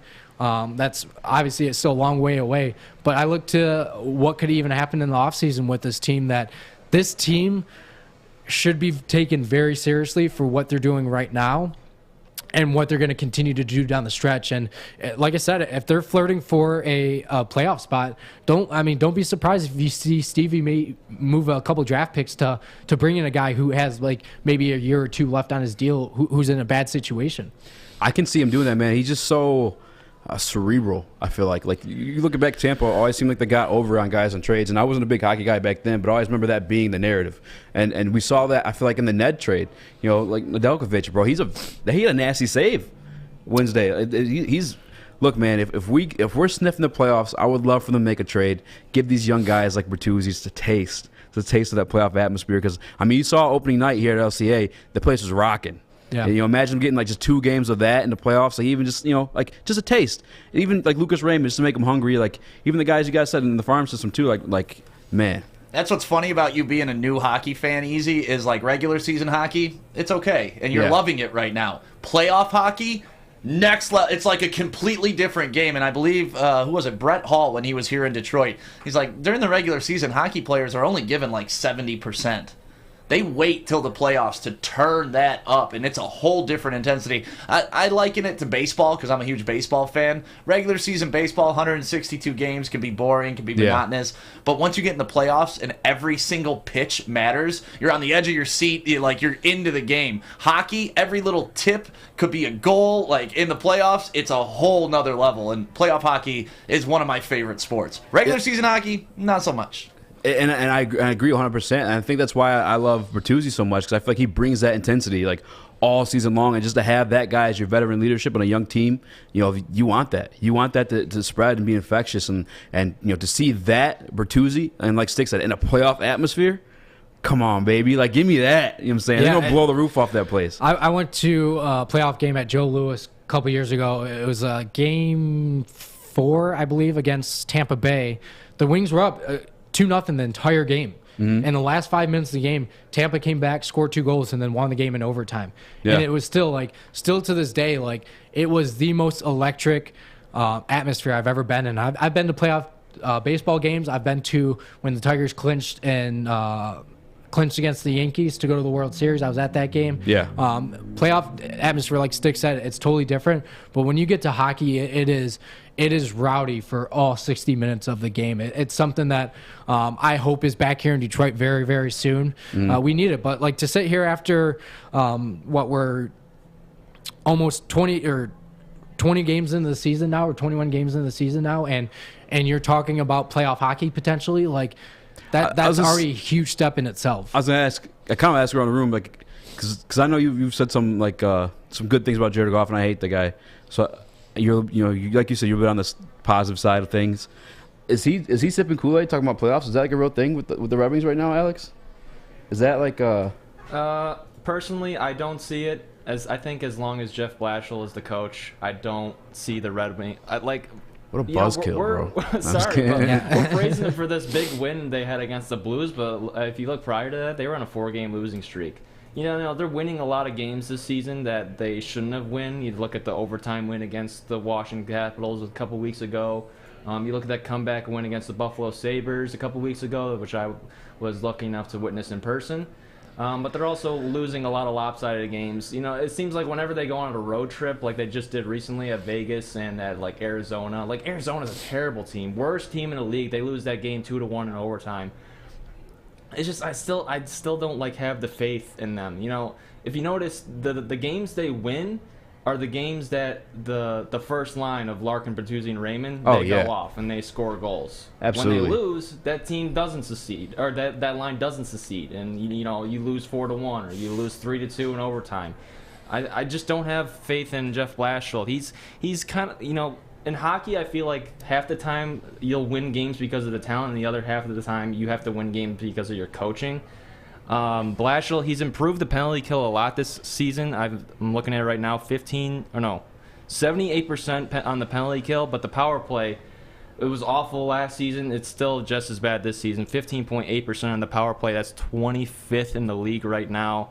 Those numbers just have to be better to be a playoff team, in my opinion. Yeah, and so that's kind of what I talked about too when we opened this up is about being sustainable, right? I don't know the longevity of the team and competing for the playoff spot. It's not going to be able to sustain it just relying on that one line, right? Like you need guys like Suter to step up. Zadina, we're looking forward to have a big year. Veterans like Sam Gagne, who's on the fourth line this year. Like those are names that you're looking for to hopefully step up and help this team. Quick? Yeah. Where does coaching play into hockey? Because I know like the guys are kind of out there skating around and stuff. Like, obviously, there's design plays. Like I guess like what's he doing wrong, or like I guess where's coaching play into hockey? Where does that make a difference? I will say Alex sat there and said Blashill. I will say the one thing about Blashill that I have enjoyed watching this year is that he's kind of leaving the lines alone. Like he was in years past, he jumbled lines up, like flip in and out, try to get guys to mesh with whatever, like throughout the game. And that's something you don't see a lot. Usually you see a lot of guys just sticking on the same line, like we've seen this year. Like we've seen Raymond, Larkin, and Bertuzzi stay on the same line all year long. And he's done that. He's kept Suter, Zadina on the same line with Fabry. Like that's been the second line. Your third line's been Rasmussen with I don't know why. Rasmussen, Ernie, with Ernie and Nemestikov. Nemestikov, yep. Have been on that third line. And he's kind of leaving it alone. And like I said, like it's led to, it's the reason why I think you sit 9-9 is you're finally letting those guys actually build some chemistry among themselves and play hockey together instead of be like you coming on a show and doing a show one day with Joik and then a show with Darren the next day and then the show with Neil. Like that's kind of what the lines used to be like. But now, like after time, like you and I do 20 shows together, we're gonna have chemistry. We're gonna be able to feed off each other. Yeah. You know what I like, what you like. So that's the biggest thing that I've actually liked that Blashill is doing. And I think Alex Tanguay coming in and being the assistant coach and helping out on the power play a little bit, that's kind of been to some of his effects. So I'm actually very okay with what we've seen out of Blashill this year. Is that where the coaching plays though? I guess is the chemistry in the lines and stuff like that, or is like the actual play calling and strategy? Yeah, it's like the line. It's like obviously like he can construct the lines, but it's obviously like on the bench he's calling for what lines are going on the ice on what time and what power play unit and what penalty kill unit he's calling for like a certain your power play lineup and obviously like shorthand. He's like Nick said, he's left the lines alone this season, which I agree with. That's really good, especially last season with COVID. It seemed like every game we had a different onslaught of guys out there. And this season, I want to see more Alex Nedeljkovic. That's another thing with coaching is calling for the right goalie in the right game. Obviously, the back-to-backs play a factor in that. Road trips, how many shots the guy faced the game prior. Nedeljkovic is by far the best goalie on this roster. Excuse me, ahead of Grice. But he's still going goalie by tandem this season. Which I do think though that Nedeljkovic with that win against the Blues, I think he solidified himself as the number one. Mm-hmm. I do think we'll definitely see him more on like if you're playing 4 games, I think you're going to see him 3 out of 4 games a week. He's just been that good. I mean, he had 35 saves he had 35 saves on 37 shots the other night. So like Alex said, he's proven like he has a highlight reel to kind of go along with it. He just looks different. People were making the jokes on social media. Nolan Bianchi that I interact with a lot on there. Like they were sitting there calling him Alex Nadel Hasek. So he wears Hasek's number. So that's been fun to see, and I hope Jeff Blashill sticks with that and doesn't switch it up too often. What about the guy we got waiting because we drafted a goalie too? Everyone was pretty hyped about the giant mofo. Yeah. Kosa. Yep. Kosa. Kosa. I think it'll still be like I think he's still playing over in the. I want to say USHL. Is that a trade piece though, or are they going to go goalie by tandem with him as well when he comes up? No, that'll be probably a tandem. Like you're seeing a lot of NHL teams do the goalie by tandem. If you have one guy step up, then you'll see him more so in other. But most teams nowadays are trying to go for a 2 goalie tandem. We very well could see him by next season because this is the final year of Grice's contract, and he's getting up there in age. Grice is just a stopgap goalie in my opinion. Right. So, but Yzerman's gearing up for Nedeljkovic and Kosa to be the the 1-2 punch. I have one last question. Okay. Nick, where do you get your haircut? Best place in the world. It's wicked awesome. I don't get haircuts. Our friends over at Lady Jane's. So they're open 7 days a week, 10 to 7. Stop in, get your hair did. Easy. You could even go in and get your your beard did. I just got too many hairs and beard and there and but Lady Jane's is a spot to be. I've been going there for a long, long time. I got very, very coarse hair. I got some gray in there, you know, keeps me a little sophisticated. It's swaggy. But the girls over there know how to keep me looking good for camera. So that's what it's all about. Again, Lady Jane's, it's wicked awesome. 10 to 7 every single day. So go in, stop in, get your hair did. And even if you have to wait a little bit, you get to watch some sports. Or if you're in here in Birmingham, you can watch us do the Big D Energy. So come say what up, though. So Big D Energy, we'll be right back. Fellas, football season is here. It's time to make your grooming experience easy like Sunday morning. Get to Lady Jane's Haircuts for Men. Walk in, relax, watch your favorite team play, and before you know it, your hair will be game ready. Get to Lady Jane's, open 10 to 8, 7 days a week. Walk in anytime. It's wicked awesome. Make sure you download the Woodward Sports app in the App Store and the Google Play Store today. Take Woodward Sports with you wherever you go and listen live on your phone or mobile device. The chat, like read with it. Big D Energy, I am your host, Nick Leach, filling in for my guy, Easy, or filling in for Neil Rule with my guy, Easy, who's filling in for Darren McCarty. Easy, you and I, big into gambling this year. Yes. We do it responsibly, though, right? Yes, not like Gypsy Vodka, how I am with those, going crazy because I love it so much. So we want to bring a little bit of a segment to the show. I actually wanted to call it the Easy Gambling Quarter. Well, I like so what do you that. think about that? I like that. Easy money. Easy money. So There you go. We're gonna bring the segment to you here on Big D Energy. We're gonna give a favorite that we like, an underdog that we like from the NFL, an over and an under. So Easy. Out of all these games that are coming up on Sunday, obviously you can't talk about the games yesterday because they're done and over with. For sure. What are you seeing out there that you like early on this Friday? Well, first of all, I'd like to shout out the Woodward Bet Show. They go live every single day at 6 p.m.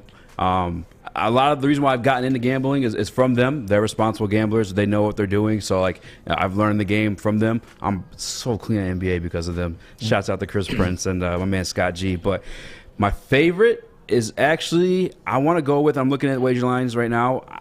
I like the Eagles as my favorite. This is an ugly week in NFL. A lot of ugly games. You got, Tampa and Colts, which you'd want to say is a blowout for Tampa. That could be a favorite, but the Colts defense is proven they can step up. And they got this guy named Jonathan Taylor. He's a bad man. He's a bad man, but lots of ugly games. Atlanta, Jacksonville, Carolina, Miami. Just teams that's they're the yucky teams. They're just so nasty. You don't know what they're going to do every single week. There's no consistency. But my favorite in this week, probably the Eagles over the Giants. I think the Giants are a mess. I like what I can't think of his name right now. I'm drawing a blank on the quarterback. I apologize. Jalen Hurts. I like the versatility he brings to the table, and he's got a nice set of receivers over there too. You want to know something crazy about Jalen Hurts right now too? What? He is the highest graded quarterback over the last 5 weeks in the NFL. Yeah, man, he's clean. He's learning, and I got a buddy who podcasts out in Philadelphia. He's been really roughing him in the beginning of the season, but I'm like, he's young. Give him a chance. Let's see what he can do. And he's kind of coming into his own. He's still struggling a little bit, but I think the roster over there, they have another situation like that where the roster isn't the best, and I think he's making the most of it. They've been exciting to watch. Yeah. That's my favorite. What's your favorite this week? My favorite, I like Baltimore -3.5 against Cleveland.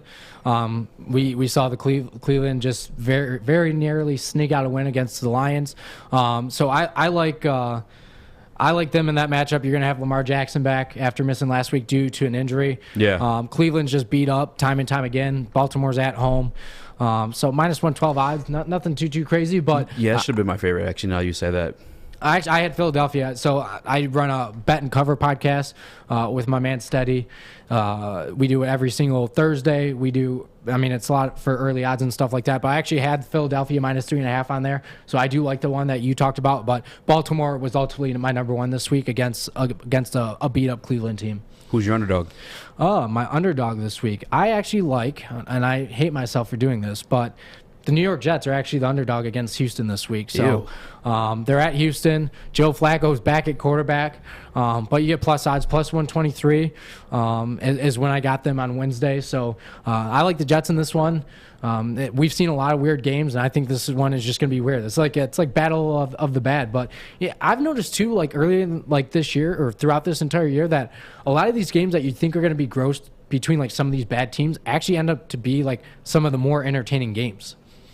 That's fair. I feel like, yeah, you're right.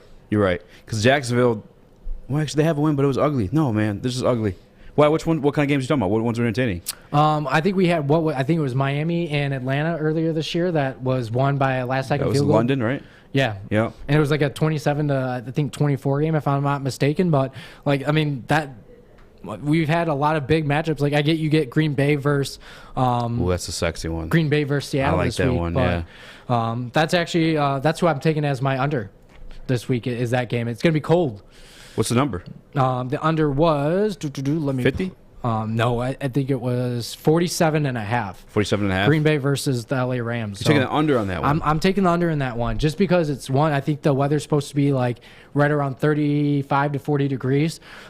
We've seen what Aaron Rodgers is doing with his toe, putting it on camera. They say he's got COVID toe. He says he's got a broken toe. I don't know what's going on with Aaron Rodgers' toe, but all I know is cold weather doesn't bode well for it. Yeah.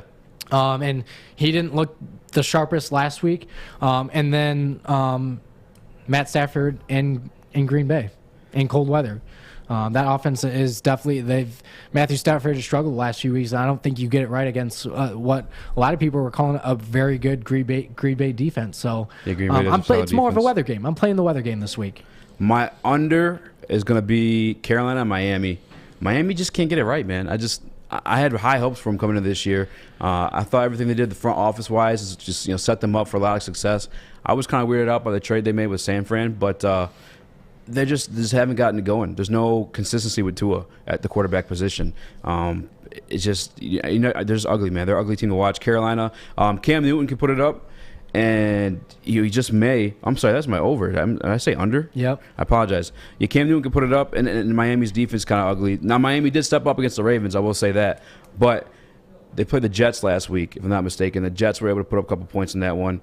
I'm going to take the over in that one. For some reason, I said the under. I have to line up my stuff a little bit better on the sheet here. Come on, lock it in easy. My underdog, though, I'm going with the Colts. I kind of spoke on it earlier. People say don't bet against Tom Brady. I'm betting against Tom Brady. He hasn't looked pretty. He is getting up there in age. Antonio Brown's been out for this whole season. Not the whole season, but majority of it. Mike Evans is now dealing with some injury issues. And I like the Colts defense a lot. And I think when you run the football, which the Colts offense probably should focus on with Jonathan Taylor, you're able to keep Tom Brady off the field. So if that defense does its job and kind of limits Tom Brady and going ballistic and crazy, then I think Jonathan Taylor keep Tom Brady off the field long enough to win the game. But my under is probably Cleveland-Baltimore. That's when I put it. All right, I actually have the same over as you do. I have that Carolina-Miami. Yeah. Cam Newton seems to add a little bit different dynamic to that offense. Plus, you got CMC back too, so Carolina can definitely put up points again. That offense runs through Christian McCaffrey. There's no mistaking that. And then you get a little bit of a dual threat option with Cam back there now too. So I look for them to put up points against Miami. And then I do think Tua has looked somewhat decent throwing the ball this year. Like you said, I was like he put up some good points against I think a pretty good Baltimore defense. Mm-hmm. And it's very low. It's 42 points. So that's something that I could see getting blown out somewhere in the third quarter. Especially when you're down in Miami. Like who doesn't want to be in the nice warm weather down there? That's true. There's the destined to score points. Let's call it the Sunday sillies when the teams are out in Miami, waking up and they're just like, maybe that defense is a little off from having too much fun on the night before. I want to talk about the one game though, the Rams and the Green Bay Packers. You took the over in that one, you said? Or I took the under in that one. The under in that one. Yep. Okay, I'm gonna note that one. So I think Stafford can throw in the cold, but like you said, Green Bay's defense has been solid. It's gonna be a fun game to watch. I just want Aaron Rodgers to be healthy for it because. That's what you want. Two dueling quarterbacks. Stafford, I guess we saw every year here, twice a year, but he's got a better team around him now. Yeah, and it's he's struggling, but I don't think he gets it right in excuse me, in Green Bay. I I don't know what it is. I think that place has a hex on him. But I think Green Bay does enough to get the win. I see it being like a almost like a 20-17 type game. I think I've already said that once, but like I said, I don't expect a lot of points, especially when it's cold, and it's just they call it the frozen tundra for a reason. It's not a fun place to play, especially when you got guys like Aaron Rodgers who has injuries. I don't think Aaron Jones will be back for this game either. So Packers offense has struggled just a bit, but I don't see Stafford lighting it up in the cold weather. I agree. Same sense fantasy, just real quick. Who's a must start? Must start? This week, yeah. Well, just because I have him on my team is I'm going to have to go with my man Jamar Chase. Jamar Chase? Always. Dude, he's going off. I know. He's going off. The defense are going to have to defend him. The best way to defend your home is with Guardian Alarm. Guardian Alarm security systems, they get it. A good defense on and off the field helps you feel secure. Guardian Alarm has been a state-of-art technology that helps you feel safe with all 24/7 local monitoring. Guardian Alarm also has convenient features to let you check in your home, control lights and temperatures, detect smoke or carbon monoxide. It will even let you lock and unlock your doors. Call 1-800. 1-800. Stay out. Come on, y'all. Hold on, I'm slacking. I ain't fish, man. I'm slacking over here. Man. Stay out. Get out of my house. Stay out. Let's go. Get out of my house. Guardian Alarm has been trusted for over 90 years, keeping families safe. This is Big D Energy, Woodward Sports. Tony is a third-generation logger that has a simple, practical approach to life and work. That's why his Coast DX342 knife is perfect for him. The stainless steel blade is rust-resistant and made for all-weather use. And the double roll-lock safety ensures that it will never inadvertently close when he doesn't want it to. That's why Coast is trusted tough. Welcome back to Big D Energy. I am your host, Nick Leach, filling in for my man, Neil Rule. To my right, we got Easy in the production booth. We've got our boy, Alex. Oh, in the audio booth. It's a fishbowl. No fish, but we got a stick. Yeah, fish stick. Let's go. Fish stick, baby. Fish tried entering in, actually, and Sticks just told him stay out. It was Yeah, I kinda said, scary. get out of my booth, fish. 1-800, get out. Get out. Stay out. Fish likes to overwork himself, so we kicked him out for Fish is this a Friday. savage, for sure. But I do want to talk some college basketball now. So we've, I don't know what the right way to say about it. You could say we're in the full swing of college basketball, but I don't think college basketball necessarily starts until we get to the conference play. Michigan State is playing right now in the championship game against Baylor in the battle for Atlantis. They're down 63-50 as we're doing this live. So Michigan State struggling a bit against them, but Baylor is the number 6 team ranked in the country. Yeah. Alex, obviously it's been somewhat of a good week for the boys in green down there. You had an alley-oop game winner the other night and squeaked out another win against UConn yesterday. Gets Loyola. Yeah, I mean, anytime you can get 2 out of the 3 games in a Thanksgiving Day tournament, Izzo just loves the Thanksgiving Day tournaments, and I think the Battle for Atlantis is definitely the best one out of the the Maui Invitational and the PK80, which we've won a few years back. But losing to the defending champion in Baylor. We're down 66-50 now. I'm about to shed a tear live on camera, but people the whole week, Stick has been getting on me, and Maz has been getting on me for cheering the guys on, especially because their games have all been during our shows this week. Because it's November basketball, it doesn't matter. Why are you getting all such in a hizzy? If they were to take these, you before you put words in my mouth, when the hell did I ever say that to you? You just did before the show. I was all upset that No, because I wanted to watch the high school football championships. Okay, come on now. I don't even know who's playing. That's not my fault that you don't know. I can't. You want me to educate you and then you'll be interested? In Stick's defense, he's been calling the games all year. Yeah, we called high school football games all year. It's the biggest year it's the biggest time of year in Metro Detroit for these high school football players. Tomorrow's the big game lineup. But no, I've never dogged you for watching Michigan State early in the season. Okay. I actually said no. This is what Izzo does. He always stacks his schedule early, takes his lumps, and the team gets better. And then when March comes, they're a machine. So watch the games. But you know as well as I do, they could lose to Duke, North Carolina, Kentucky, Kansas, all right now, and it means nothing come March. advantage. Right. Yeah. Are any of the high school teams that you called like over the season, like in a championship, like this weekend? Yeah, Martin Luther King is in. I believe Sterling Heights made it. Yeah. Stevenson? No, not Sterling Heights Stevenson. The other Stevenson. But either way, yeah, there's a bunch in there. I'll pull up the whole lineup. Tomorrow are all the I don't want to say better games, but the more marquee games. But today there's more of the smaller markets playing each other, like a Division 8 and stuff like that. But tomorrow's the big games at Ford Field. Alex, I wanted to ask you too, is like, how would you, I mean, obviously we're 7 games into this, or it's going to be 6 games or 7 games in the season after this game's over with here. What do you think about your guys in green this year so far? I think Izzo's got a squad. I think last year was a really it was just painful last year. We didn't have a point guard. We relied on Aaron Henry way too much. And one thing that's really important this year is if you want to win in the Big Ten, you got to have a dominant big man. You look at Purdue with Travion Williams. You look at Michigan with Hunter Dickinson. You look at Illinois with Kofi Cockburn. This year, the success of the Michigan State Spartans this year hangs in the balance of Marcus Bingham Jr. He eclipsed that 7-foot-tall mark this season. He's had a great start to the regular season, and this year he had 7 blocks yesterday against UConn, and of course the game-winning alley-oop on Wednesday against Loyola Chicago.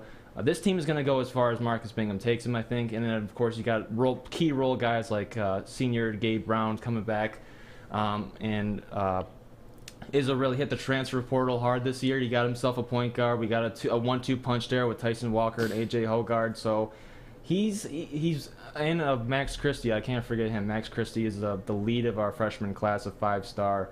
Izzo really can play around with his lineups this year, and he has a guy for every situation. If you need a three-pointer, you can give it to Gabe Brown. If you need a good pick-and-roll guy, Tyson Walker is that guy. If you need a post player, we got Marcus Bingham. So, you know, I think we got a squad this year. We're projected to go 6th in the Big Ten. I would say that's just about right, but I think we're definitely a tournament team. Yeah, I think they definitely keep that streak alive this year. I think the Big Ten's going to I'm not saying that hopefully do this, but it could be kind of where they eat themselves alive again, kind of like what they did last year leading up to the tournament. I mean, there's a lot of competition. Michigan does not look as strong as I think a lot of people thought.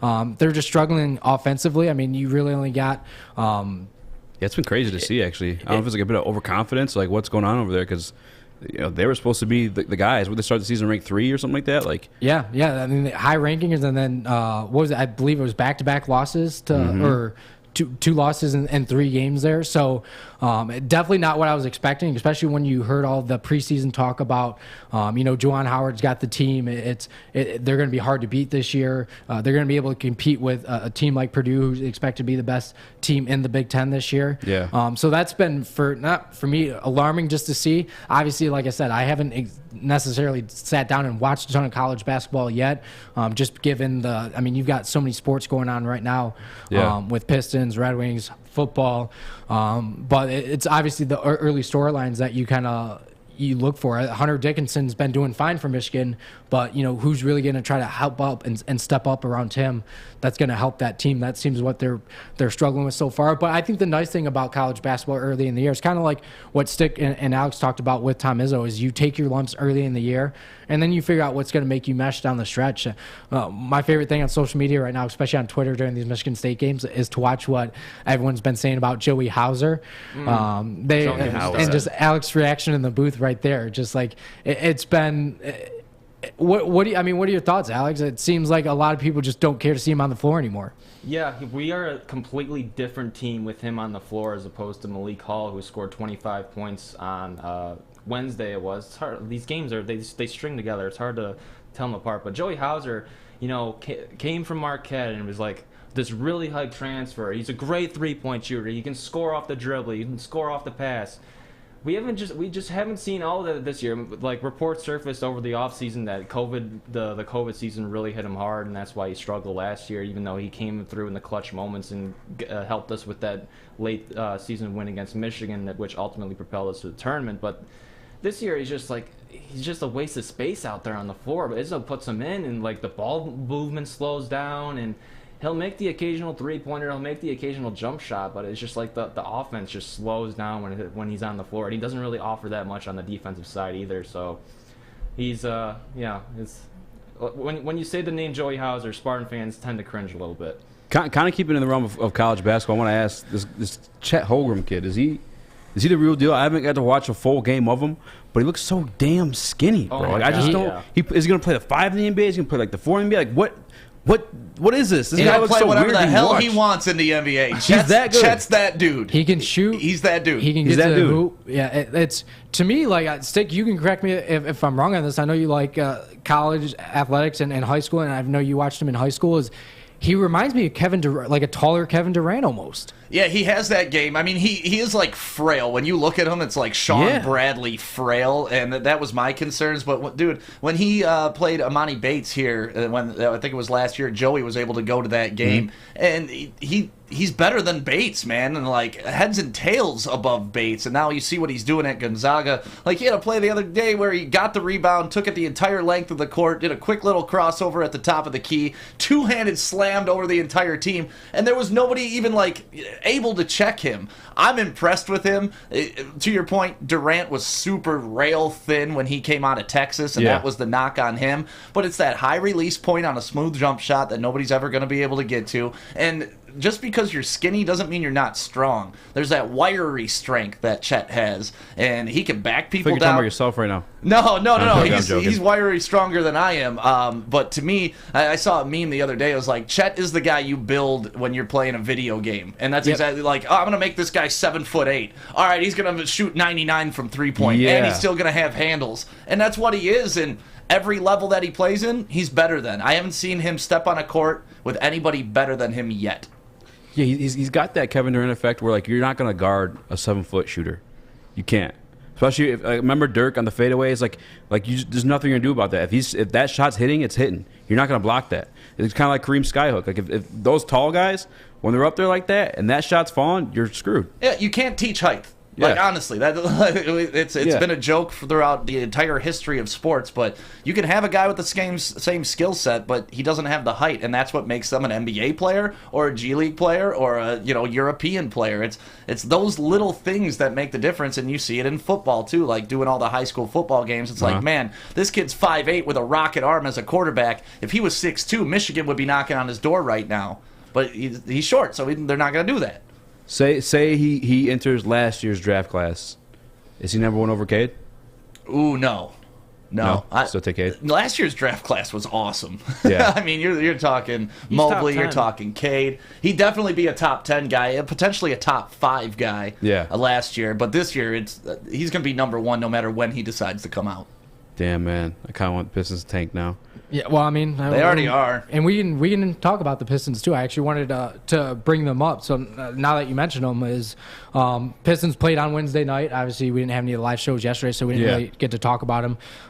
Got whooped by Milwaukee. Milwaukee's 6th team in the East For sure. Division champs. Again, without Isaiah Stewart. Giannis went off. I think he had 33 points. Team struggled from the field again. I mean, they shot 34 for 95, 35%. And Milwaukee almost shot 50% from the floor, just under that. So it was just an absolute ass beating. Not necessarily you want to see, but I think a lot of it has to do with, one, you didn't have Isaiah Stewart again, your big guy. Yeah. We're without Kelly Olynyk, so this team has definitely struggled not having that big man down low, and thankfully you get Isaiah Stewart back tonight when they play the Clippers. But it's hard to make sense of what this team. Yes, they're still very young. Mm-hmm. They're still trying to match and figure out what works best for them. A lot of people said they were going to struggle for most of the year, and eventually seems like they're on pace to be back in the lottery again this year. And I always like to follow Rod Beard, who's a friend of Woodward and does great stuff with the Pistons. Is they do a lot of the way too early lottery simulations, and you've seen the Pistons up and down, and Pistons get one again. You get Chet Holmgren, you get number 2, you get Paolo Banchero from Duke. There's a lot of good options again in this draft, especially in that top 5 to to 10 range. So not to get too far forward, but the team looked. You had no Killian Hayes, who has been very good on the defensive side of the ball. Like I said, the team does not look the same without Isaiah Stewart. Cade struggled again from the field, kind of back-to-back games now that he shot the ball poorly. Went 3 for 10 from the field, 2 from 6 from 3. Only had 9 points. But I expect that with Cade. Again, it's going to be a lot. It's going to be a growth year for this team. There is one thing I do want to talk about with the Pistons. That is the Jeremy Grant conversation. Yeah. Obviously, the morning show with Adam talked about it with Jeremy Grant. He wouldn't mind seeing him traded and let go. I kind of want to get your thoughts of what you thought of Adam's opinions and then your own opinions. I think Adam's. I mean, as we all know, Adam's a bit more like harsh or more of a critic and stuff like that. Like any slight negative, you know, he'll turn the dial up on it. For me, I don't hate Jeremy Grant. I wouldn't mind keeping him for the right price. Ultimately, though, I don't know that this is where he wants to be. He can be a contributing piece to a winning team. I think we're at least 2 years away from that. So, like, in terms of trading him, it's not because I don't think he's good or can be valuable to us. It's just in the fact that, like, hey, let's get something out of him now because I don't know if he's going to return. He did come here on a limb, and I don't know if that was more so as a stepping stone or to be the guy. You know what I'm saying? So, like, it really depends on, like, if he came here to show he can be a guy or to be the guy for the Pistons.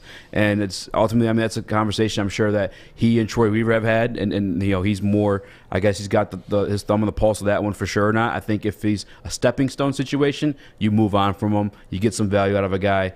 It's kind of like, and this is nowhere near the same topic or whatever, or I guess case, but when we had Sue, people were bringing up the narrative, hey, trade him if you're not going to re-sign him. Well, he's nowhere near as good as Sue was, but if we're not going to re-sign him, we got to trade him and get some value out of this guy. I think he is good. I think Jeremy Grant could be a good value. Alex, you had some thoughts on it? When would you guys rather trade Jeremy Grant if the Pistons were to trade him? This season's deadline, when we're gearing up possibly for another lottery pick, or at next season's deadline when it's the final year of his contract? Okay, so I thought this was the final year of his contract. No, I was told. He signed a 3-year deal. Oh, he's here for another year? Yeah. Oh man, that's tough because I like Jeremy Grant. Like if we truly can show that we can compete, I say keep him. But again, I think we're like ways away from competing. You guys kind of hype me up about Chet Holmgren. You know what I'm saying? I think the things the Pistons need most is shooting and a clear 5. I think Chet looks like to be both that possibly. So like he could play with Jeremy though. Like they can all fit on the court at the same time. And that's kind of where I'm at as well. Is I keep Jeremy Grant here. Like he came here for a reason. Prove himself. He's done a very good job at showing he's taken over some of these games. Yeah. He had 33 points the other night. He had like 4 threes in a row a couple nights ago too. I think that same night. So like he's shown that he could prove. I think he's going to help to teach Cade a little bit of when to take over games and stuff like that. Not saying that Cade needs that by any means, but I think he's a good veteran piece to keep here. I think that you have a very young team. Like, why would you want to trade a veteran away just to what? I mean, what are you looking for to get out of him? Like, you got Kelly Olynyk. When he was healthy, he looked fine. Like with this roster, and I think you have your key veteran pieces here. Granted, you might not win, but maybe you do just play out the rest of the season with these guys. And if you do end up back in the lottery, then boom, you may have your team.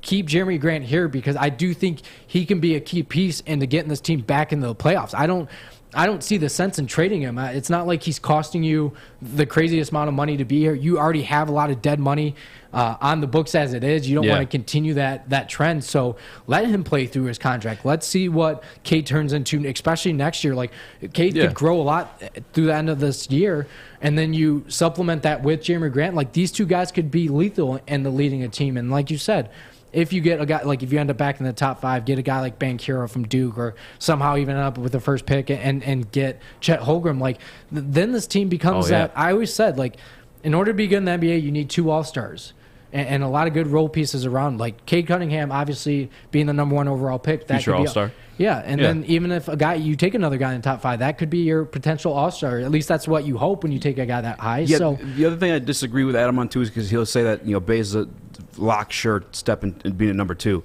He hasn't really shown that like this year at all. He's kind of like, I don't want to say regress, but like I don't know, he's not as he hasn't. I don't think he's a number 2, clear cut number 2 enough to trade Grant away for him. I say now that I know that he has an extra year, you keep him at the trade deadline. So he'll let that lottery roll and say we're 2 or 3. hey, trade Grant with that and get you Chet Holmgren. I mean, why not? I think, yeah, keep him. I didn't know he had a whole nother year here. I was under the impression that this was his last year. Yeah, I'm not a big fan of trading good assets. Like, it's hard enough to get good players on your roster. Yeah. Keep them when you have them. And that's really my philosophy, you know, and it's for any sport, really. Yeah. I know because they were talking about trading Decker, trading Hawkinson and all that. Like, yeah, we're in a rebuild, but you're going to be in a perpetual rebuild if you never hold on to your assets. Period. If you got someone good, lock it away, sign them up. All right, cool. We don't got to worry about that. Let's address this. Well, and that's my thing too. Is like you've seen players too come to Detroit and said, no, Detroit is a great place to play. Like that's a place we want to be. So like why? Like I don't. It just seems to be that mentality. I think it's been the last 5 years of sports here. Just like trade this, trade that. Like why? Like. I get this isn't fantasy football. Like you can't just make trades every week. Right, exactly. Yeah, like they're humans. There's chemistry. Yeah. Like let some core build around here. Like that's what I'm about. Is like keep guys, even if they're veterans. Like I don't understand that mindset. Like let's finally get some we got some good foundations here that can you use building blocks. Now you bring in a guy that can help Jeremy Grant in the offseason or during the draft. Like Stick said, the NBA is, I feel like, the hardest place to find that type of talent. So I'm all for keeping Jeremy Grant, especially after what we saw last year. Yeah, he struggled a little bit earlier in this year, but as of late, there's been games that he's caught fire and been the reason we've been in some of these games. Real quick, back to what Stick said, if you got a sure thing, keep it. To me, you at least keep him till the lottery rolls around and see where you're at then, because then you can package it up into something to get you another home run player like Cade. And before we get out of here, guys, update on the Michigan High School football championships that are going on this weekend. I was hanging on the edge of my seat, Stick. Yeah, well, I'm sorry that you don't understand where the professional athletes start. One of these guys is going to go pro, and you could say you watched him in high school and college. All right, Isn't that awesome? Like, the Kings got the number 3 rated quarterback in the entire country playing. Yep. The entire country. The kid's great. But either way, Traverse City Central is 12-1. They're taking on Warren De La Salle coming up right now at 1 o'clock. Warren Michigan Collegiate is playing Lansing Catholic today at 4:30. Hudsonville Unity Christian is playing Chelsea at 7:30. And then tomorrow, the big boys, you got Lawton versus Westphalia. Then you got Belleville versus Rochester Adams. I was able to call the Belleville games. Number 7 for them is legit. Grand Rapids Catholic Central is taking on Marine City, and Marine City always puts out a great product. And then the champion of all champions, Division III DeWitt, which knocked off Joik's son, coming out of the west side of the state. That's who Joik's son lost to. Taking on Martin Luther King, which we were able to call a lot of their games, and they're fantastic. That's tomorrow night at 7:30. Yeah, so be sure to check into that. Again, enjoy the rest of your guys' weekend. Happy Black Friday. If you go out, spend some money, send Easy and I some stuff here in the studio. We like free stuff. So thanks for hanging out with us today. Hope you guys enjoyed the show and have a safe and great rest of your weekend. And you'll get the normal guys back here next week. We out.